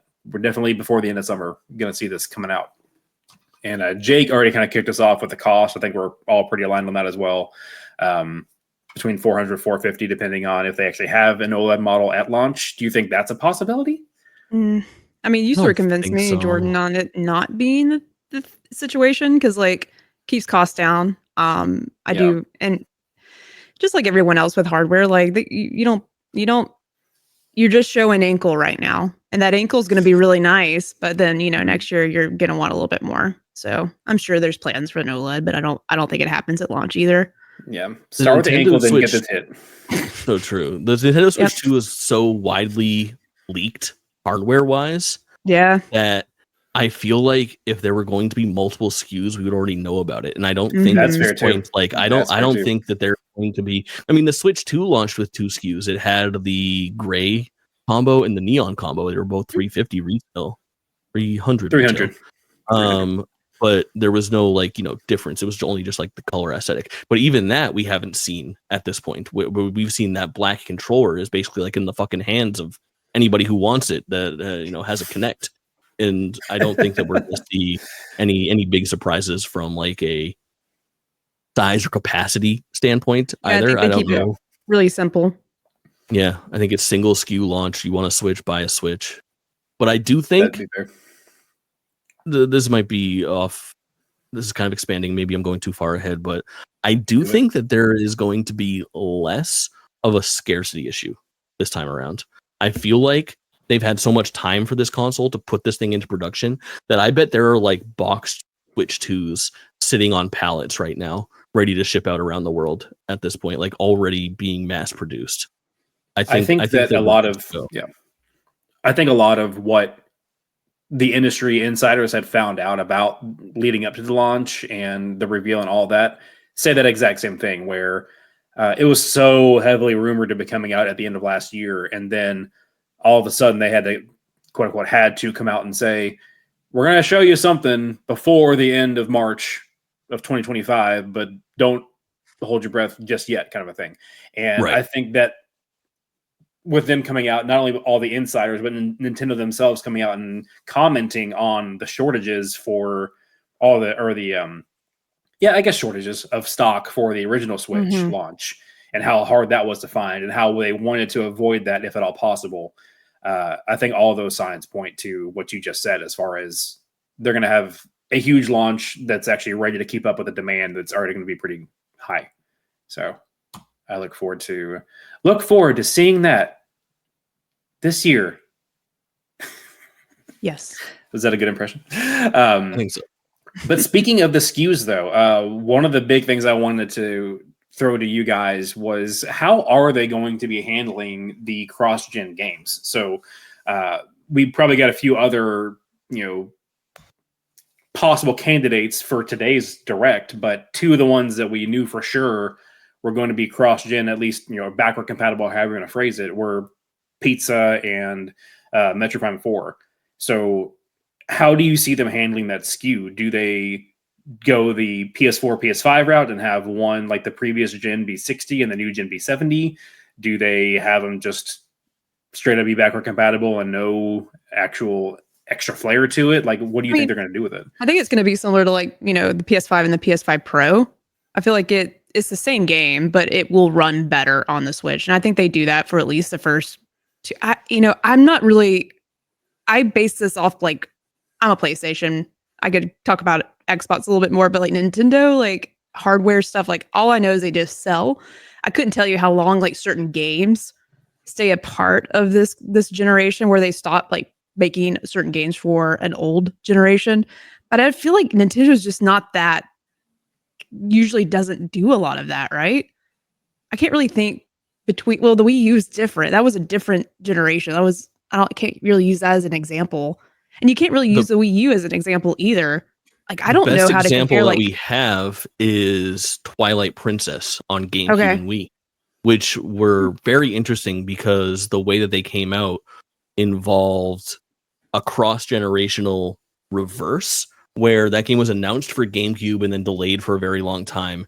And then I want to say that the Wii launched in November with Twilight Princess on day one, but then It wasn't until December that the game was available on the GameCube, like 3 or 4 weeks later, I want to say, which was a very interesting one. But again, there are people that you could ask. I think this is a tough one to look at just because of the structural differences of the GameCube versus the Wii versus what Switch to Switch 2 is going to be, because they're going to be so much more similar and compatible with each other as opposed to the Nintendo Switch, which as the Nintendo Wii, which was like such a fundamental difference. Like, there are a lot of people that will tell you that the best version of the Zelda Twilight Princess is the GameCube version, the arguably like lesser or older hardware version, just because it doesn't have the mirrored world. It has traditional console Zelda controls. It doesn't have like the motion stuff. I know if I were to go back and not play like the definitive edition, I would be more keen to play the GameCube version than the Wii version personally, just from like a controller standpoint. I'd rather hold that GameCube controller, but I don't think that really works great as like a cross-generational example, just because we're living in a digital age now. And I think that even if these things are separate, there needs to be some kind of upgrade path if there is going to be a generational difference. And I don't know if that will be like a price difference. I mean, the first thing I'll say is that these games will be $70. Tears of the Kingdom, I think, is the only one that has came out that was $70 so far. But I think that will be the norm. I think the next Mario Kart, the next Mario, those will all be $69.99. If not, fuck, it could be $80 at this point. But please no. But I just don't know if there's going to be like I think it's going to be separate SKUs and a digital upgrade path, where if you put like your Switch 1 cartridge into Switch 2, you can pay $10 perhaps to upgrade to the Switch 2 version digitally or something like that, which is something that PlayStation kind of does or has done historically. They did, and then they went back on it, and then people complained, and they went back on going back on it, and then they've reinstated it again. I'm pretty sure is the way that it went. Because the big complaint was around the release of Forbidden West, where they had been saying for so long that that you could do that, and then they were like, "No, you can't." And then people were like, "Please, Daddy," and then they said, "Okay, son." Verbatim, makes sense. That was the conversation. So what you're saying, Jake, is you think that it is going to be like, so you think that buying the Metroid Prime 4 Switch 1 version will be $60, but then you pay the $10 if you want to upgrade it, or outright buy the $70 version on Switch 2. Am I hearing that right? Yeah, I think so. Depending on, I guess the asterisk there is like, would a Rhythm Heaven be 60 on one and 70 on another? Whereas I think Metroid Prime 4, given the development cost and scope, could be like a Tears of the Kingdom situation, where even on Switch 1, that game might retail for 60 as well.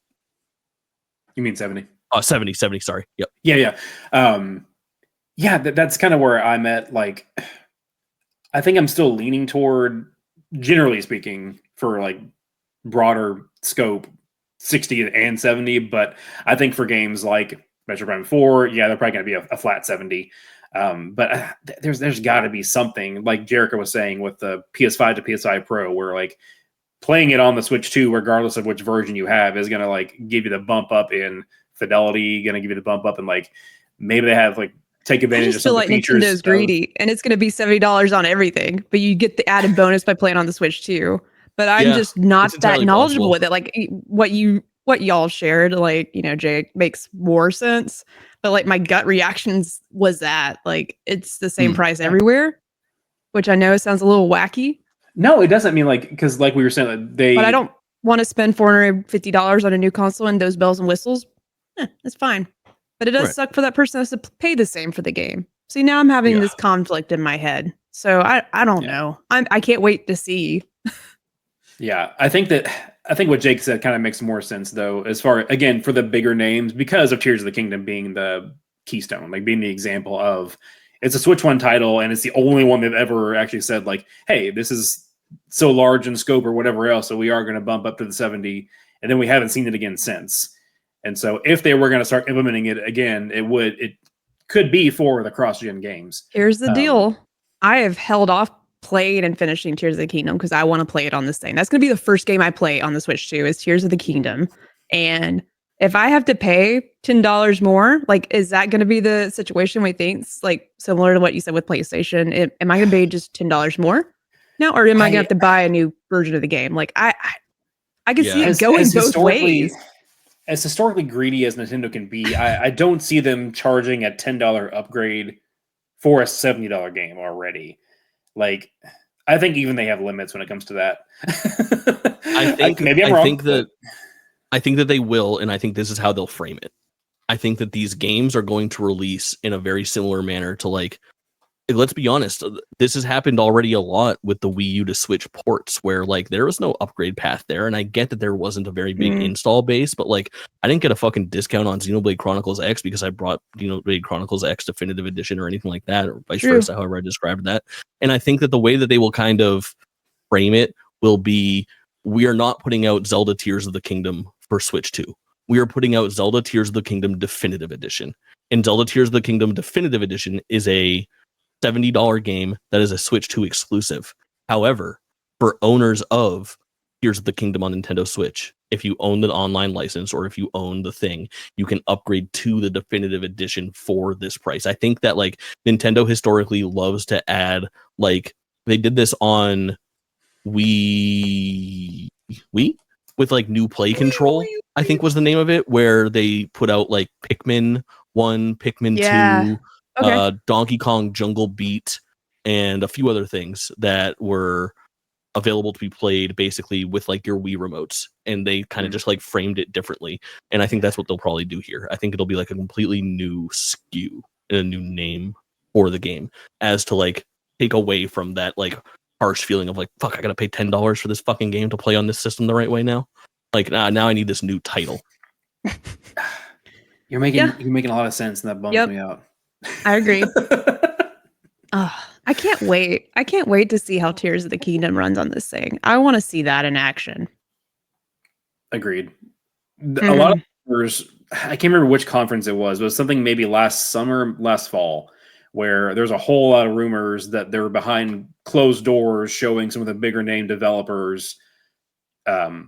Like basically, I think it was Breath of the Wild actually running on a Switch 2 at like 60 FPS or whatever the metric was that they were trying to show off. And of course, Tears of the Kingdom taking everything from Breath of the Wild and just dialing it up to 11, in my opinion, which is the correct. Generation defining video game. Yes, it is. Lifetime defining. Lifetime genre. Actually, all the abilities on the graphics, it was just so mesmerizing. It's the systems. What are our hopes and dreams, our thoughts and feelings, thoughts and prayers for the games that are coming to us? If you want to look at it for launch day, launch window, for somebody like Jerica, I know we talked earlier about you're waiting for them to sell you on getting the new one, even if you're probably going to get They it won't have anyway. to work hard. All they do have to show me is an ankle and I'm down. 60 FPS, I'm sold. But when it comes to games, like literally, like I'm ready for a new Mario Kart. Like it seems like that is going to be the launch. So that's almost enough.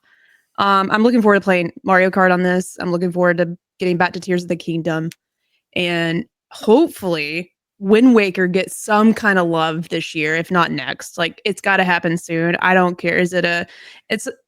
Was this the same? I feel like I'm on a show with Jake every week. I feel like I'm here, you're here. But we were talking about what is the deal with us never, like, someone not finishing Zelda games, and I fell into that pool, unfortunately. Me too. And I don't know what it is either. We need to study that and have a whole episode.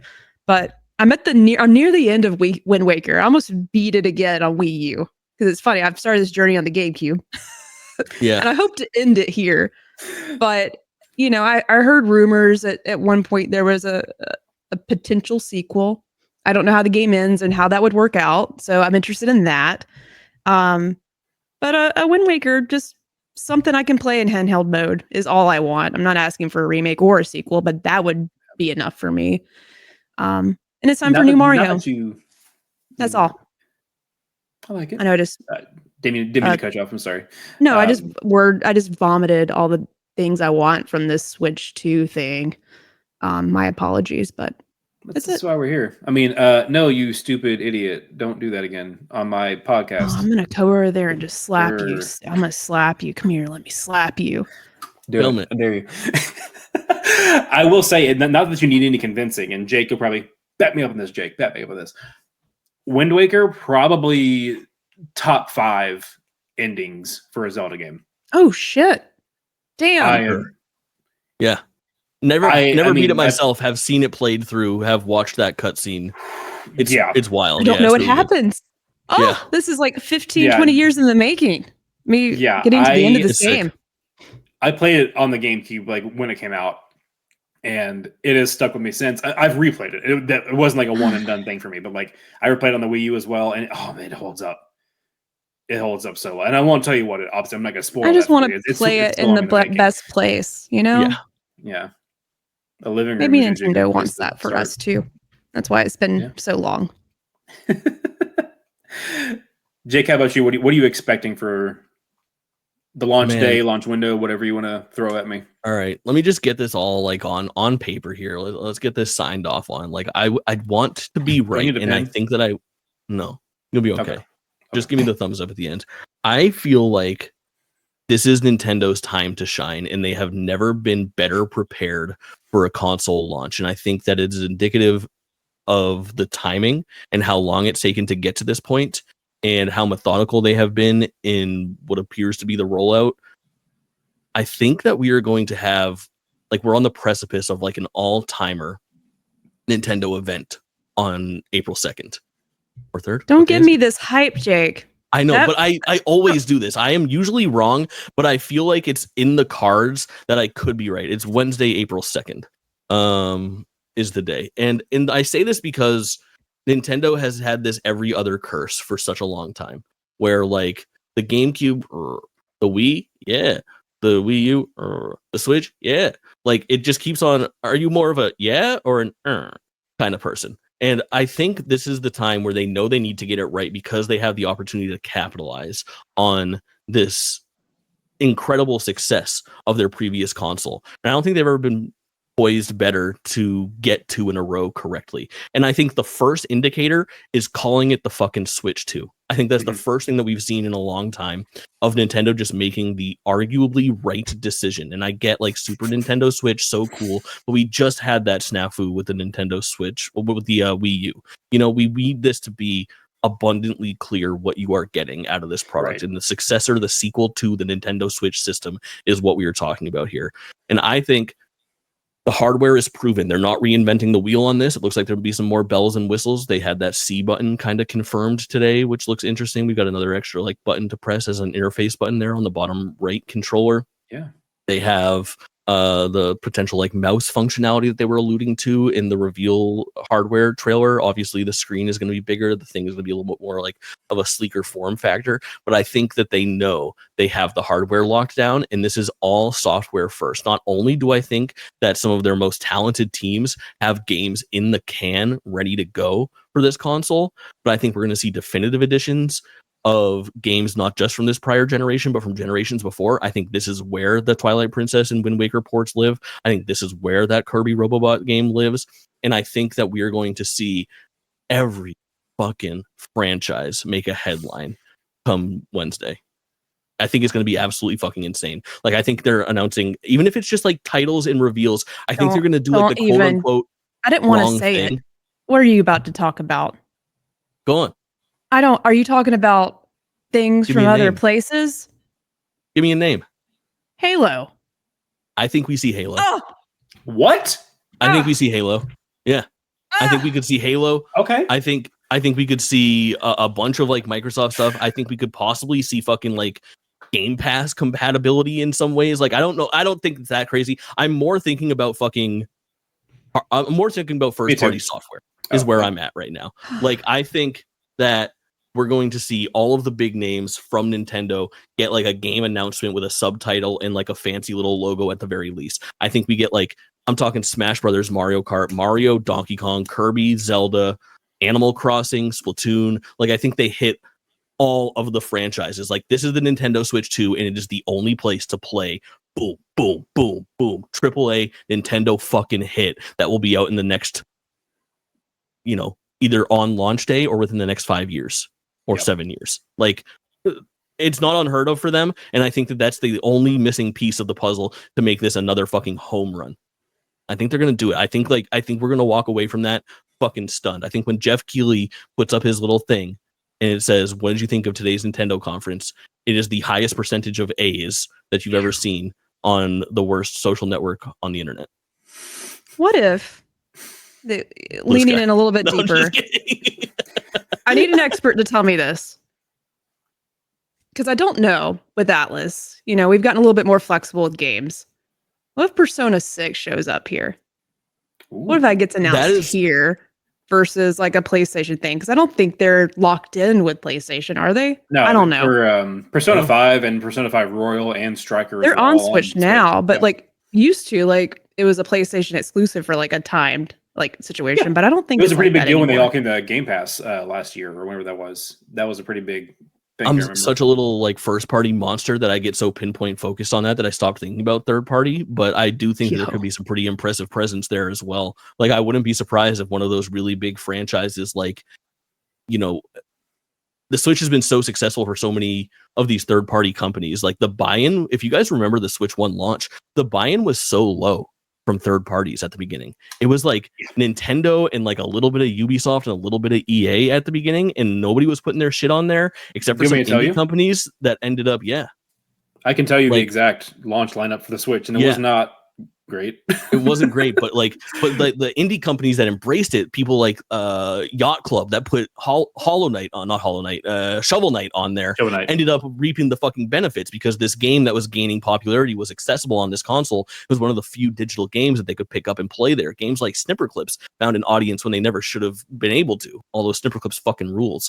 But I think that the relationships that they fostered over these past few years with how fruitful and profitable porting things and bringing things to Nintendo's consoles exclusively can be, there is a lot going on behind the scenes with third parties developing for the Nintendo Switch 2. Like, you think about The Witcher 3 that got ported. Kingdom Hearts is a bad example. These old Final Fantasy games, everything. Skyrim. Red Dead Redemption, Skyrim, so many things got ported onto the Nintendo Switch. And I think they're like, oh my God, there's so many units out there. And it could run on this thing. So imagine absolutely the latest games that are coming out this year could run on it. I really feel like you're on the right track with, like, I think we could see like an announcement of a very, very big third party franchise sequel. Like, what if we saw Mass Effect pop up? What if we saw Nier pop up? What if we saw Kingdom Hearts pop up? What if we saw, some of these like larger games that like was like they're like, wait, holy fuck, all of these like Nintendo first party games, and then this third party thing is there, and then these ports, and then the definitive version of that. Like I think it's gonna be fucking massive, man. Yeah. Do you want to hear the third party? Yeah. Oh yeah, I'd be curious too. Just Dance 2017. Nice. Yep. Skylanders. Super Bomberman R. Yep. I Am Setsuna, which is a pretty banger JRPG. Mm-hmm. Shovel Knight Treasure Trove, and then Fast RMX. That was the third party lineup for launch on Switch. Insane. on the what will be the best selling console of all time. Right. Insane. Like so Wild. bare bones. It's and just like, a different. You're right. We're in a different place, and I think now people are bought in. Like, oh shit, this can run this new Switch is gonna be able to run it, and it's in. People already are in love with the first one. I need my game there when this is launching everywhere else. So yeah, I think I'm excited. I don't want to get. I like the hype. I don't want to get myself overhyped, but I think we are in a very unique place with them, and really can't predict what is going to happen for sure. Yeah. Yeah, and it's like, exciting. That's a great lead up to what I'm about to say because like Jesus fucking Christ. we touched on it earlier that again I can't remember if it was incepted or if I thought it myself, but the fact that they are still as of today not announcing a more specific even a window for Metroid Prime 4 beyond 2025. You're not going to believe me because I am who I am. That was not intentional. Right. But they didn't show anything beyond just the day of 2025. And I think it may be because it's going to be a launch title. Oh yeah. Which is a big deal because they haven't actually ever had a Metroid game be a launch title for any past launches. It's always been like usually within a year or two, but not going all the way back to the NES. It has never been a launch title.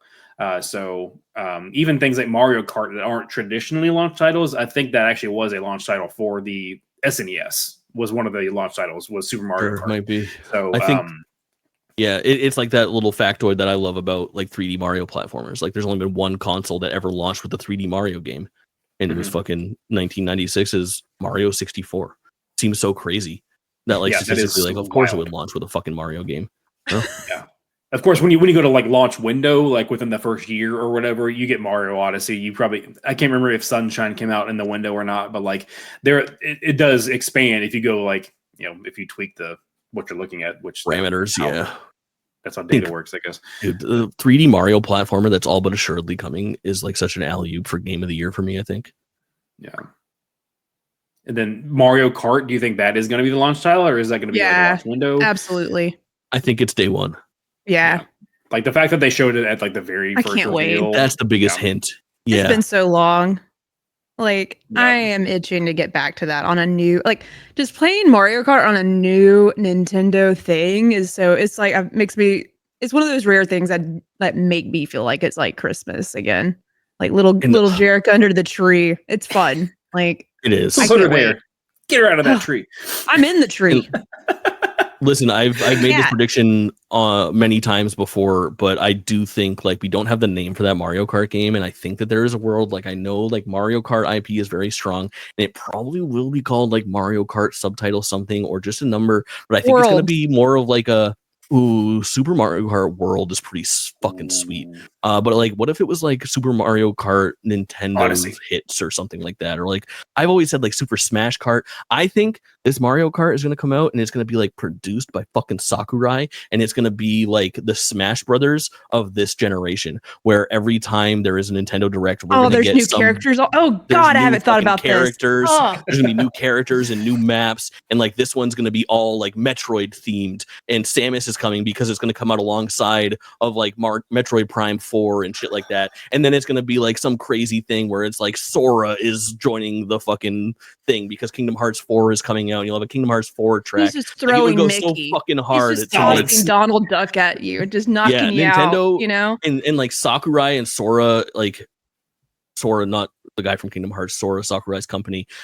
clearly developed and fostered the right relationships with like other companies to combine forces to make like Nintendo and Smash Brothers the home of these like collaborations. And I think they should foster that with Mario Kart. Like I really do. And obviously with the next Smash Brothers 2, Sakurai's doing something. If it's Kirby's Air Ride, we win. If it's Mario Kart, we win. If it's Smash Brothers, we win. If it's something new, we win. The fact that he's making something for Nintendo is just the best thing that could happen. But I do think that we're going to see something that is more akin to like Smash Brothers Kart than Mario Kart, because they kind of tested it with the booster course pack, which I think was a success.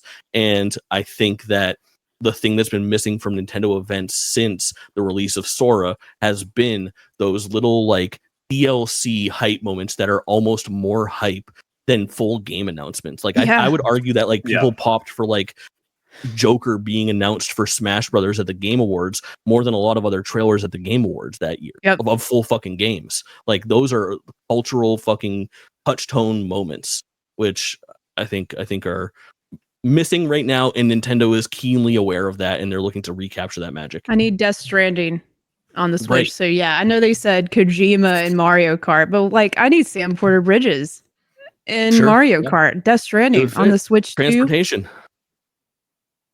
Throwing pee at people. The possibilities. He has a crappy little truck, right? He's got something. Sure. Or a motorcycle. This is great. I'm so bummed I can't watch it live. I will be unavailable. Boo. It's all right. We've already talked about, them bringing back some oldies but goodies for the Switch 2 or even Switch 1 or, cross-gen, whatever. But, I mean, is there anything in particular that would, like, really sell you on what the power of the Switch 2 is going to be? Like, as far as all the internals, like, if they brought Death Stranding, like, that will be the selling point to show you that this is a truly, like, a next-gen console? Or, like, is there anything like that for you guys? I just need 60 FPS and everything Jake said. There we go. Okay. Everything Jake said. I don't know if I have anything to like really expand on. I guess like maybe virtual console stuff, but I think that is a. So if we just jump into that, that's totally fine as well. Oh yeah, I don't know. I get to the point of like, I don't know. I just think that we're at a weird spot with Nintendo Virtual Console stuff because we have now proven that we will just like repay $40 to $70 for a lot of these games that are not available anymore. Yeah. Like, does it cannibalize? Yeah. Well, like, will it cannibalize sales of like Metroid Prime Remaster if you could just go play Metroid on GameCube Virtual Console on Switch? I think the answer is like unequivocally yes. So the fact that we are willing to pay money for those means that we're probably at like our peak. But if the system software is the same and we have Virtual Console coming over from Nintendo Switch onto Switch on like Switch 2 online, there's not that much more to announce. Give me like Smash Brothers 64, I guess. So give me Donkey Kong 64 is missing. There's very few things missing though. The vast majority is available to us. Yeah, because I feel like I've been hoping for it myself, and there are also some things people have found as far as patents and things like that. They always found, Nintendo filed a patent on July 1st that actually looked at this. I fully expect that there will be a GameCube edition to the Nintendo Switch Online, but I really would love to see the return of Virtual Console, because there are some of those that maybe you don't want to pay the subscription, but you wouldn't mind paying a la carte. Like, man, that's one of the only things from the Wii U that I wish I'd kept, because on the Wii U, you could go in there and buy for like, I think it was literally $9.99. It was dirt cheap. Go and buy like whichever little like GameCube Pokemon games you wanted to. Or you could hack that fucker. Yeah, it was really nice. And it wasn't perfect backwards compatibility. Like, Game Boy Advance was available and you could get Minish Cap and you could get, Mega Man Battle Network 4, but you still couldn't get Pokemon Sapphire or Ruby. Like, they've still been inconsistent. They still Disney vault their shit behind stuff. But I agree that you should be able to buy that stuff individually if you want to.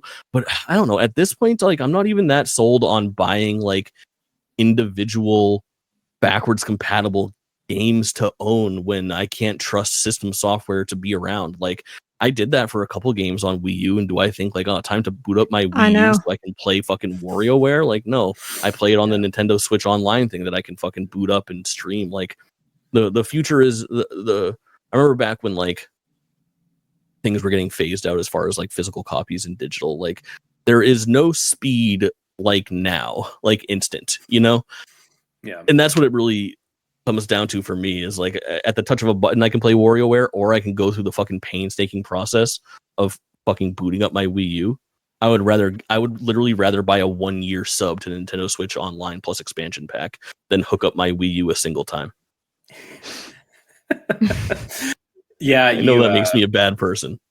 No, I mean, there are so many things, not just in game, but just at large, that we're all willing. There's something that everybody is willing to pay extra for the convenience.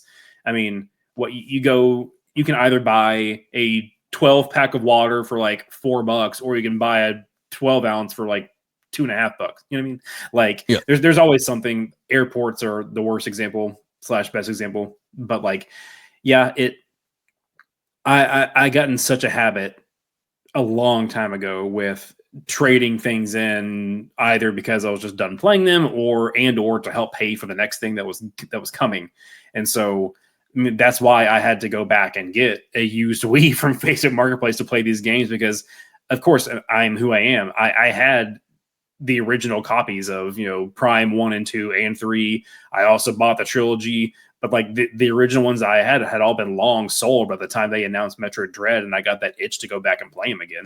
So listen, I know it sounds stupid. I'm totally all for, give me something convenient. Give me, whether it's in addition to the online service, I would not. No, I'm fully predicting GameCube is going to be on the Nintendo Switch Online, but it's going to be exclusive to Nintendo Switch 2. And because of that, they're going to add another $5-10 to it. Which honestly wouldn't be that bad, because Nintendo's online is the cheapest of all the online services anyway. Of course, I'm going to be honest, but when I saw this in the notes, I actually misunderstood what that acronym meant. So now I understand. I'm the resident dirt, by the way. So What you're acronym? talking about I misunderstood. When I answered whatever Jake says is 60 FPS, misunderstood. We're talking about old games on the Switch. I don't even know how that works. So I don't, once again, whatever Jake said. That's okay. That's okay. Because to my point. You answered correctly. Listen, my point. I think I didn't. No, I have no idea. I don't know. I don't know what's happening. We're doing great. Switch Online, though, I also don't know what's going on. I paid for it for like a whole year. Thought I needed it for something that happened, and then I forgot about it, and then they charged me all year, and I don't think I got any value for it. To be honest, I'm so confused, to the point where we're making like multiple apps. Please make it simple, because at a glance, I don't know. Jerica doesn't know what's going. I'm a good test subject. If I can't figure it out, I know Billy and Susie's mom can't figure it out for them. So, but I don't know if these kids are playing those old games. So who's to say? I want to defend COG's honor right now. This is a public service announcement to gamers of a certain age that are feeling bad about trading in their old stuff that still want it. It's okay. It allowed you to become the gamer that you are. I think about this all the time, about all these games that I traded in that I no longer have. And people will ask me, do you feel like you messed up trading them in? And in retrospect, it's easy to be like, God, I wish I still had all that stuff, like those cool consoles and my Game Boy Advance. But truthfully, when I was a kid, I didn't have a disposable income where I could just willy-nilly buy every game that I wanted. Never regret trading in video games for other games. It's much, much better of a situation to have experienced a new game or a new franchise and gotten rid of some stuff that you weren't playing at the time. You already had that experience. Is it the physical item that you have? Can you go replay it easily right now? Might you have to shell out for it if you want it physical again? Yes. But did it enhance? There's a world where I never played God of War if I didn't trade in my copy of Ratchet and Clank, Right. Yeah, for sure. I'd much rather live in this world. Yeah. I got a couple of things. First, Jerica, to defend your honor before I go back to reinforcing my own honor. There were two separate questions in my notes. One was about ports or anything like that would sell you on the power of the Switch 2. And then there was a separate question about online service expansion, like Virtual Console and stuff. Did I jump ahead on accident? No. Jake, I'm sorry. Jake answered the question, then also brought up Virtual Console, and then okay, cool. Yeah, that's what I meant to do. We should talk about it more. But no, something else. It's confusing. I don't know how it works. If we're on there, that's the only thing I would care about. No. It should be. More like Win Wanka. I don't know where that came from. I was a Win Wanka. It came from the heart, Jerica. That's where that came from. Or the ankle. I don't know about how that works for you.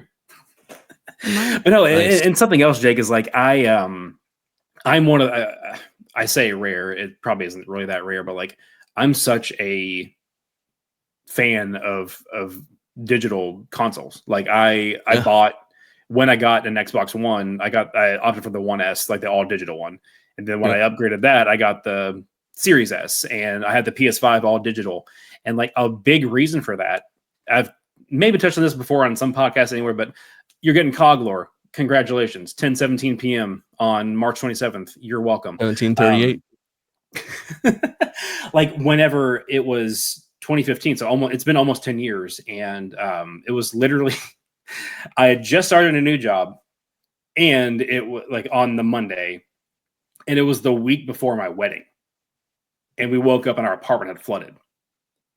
And that ruined a lot of my comic books. It ruined a lot of like CDs, DVDs, Blu-rays, fucked up the power supply for my Wii U. That's easy to replace. Well, the console was fine. But like, I used to be really big into collecting stuff like games and comics and whatever else. But like, going through a little bit of, natural disaster related trauma kind of kicked that habit for me in a big way. Like I do have a handful of physical games now, and they're all for Switch because it's the only physical system I have besides I guess I have a couple for the Wii / GameCube games, but like people get really understandably upset about just how poorly preserved a lot of games are these days and that kind of thing. But like there is so much value to me to just be able to have something virtual and not have to worry about that happening to me again on that level. And so like when it comes to like, again, maybe it's like a timed exclusive digital release of something, or they only put it on Nintendo Switch Online, or they reinstate the virtual console. Like I'm all for that. Give it all to me, baby. Like for sure. Put all that on there. L Water confirmed. Sounds like L Water. Yes. Like it. Oh, not only was it like, ruined our apartment, it totaled both of our cars. Again, this is like 8 days before my wedding. Like it was therapy. Woo! Love therapy. But yeah, so whatever they can do to enhance the online services. Again, if they want to make me pay an extra $5-10, it's only $50 right now anyway, even with the expansion pack, right? Like it's. Yeah, your story of why you went for an Xbox One S is way better than my story of why I went for an Xbox Series S. My story is I was poor.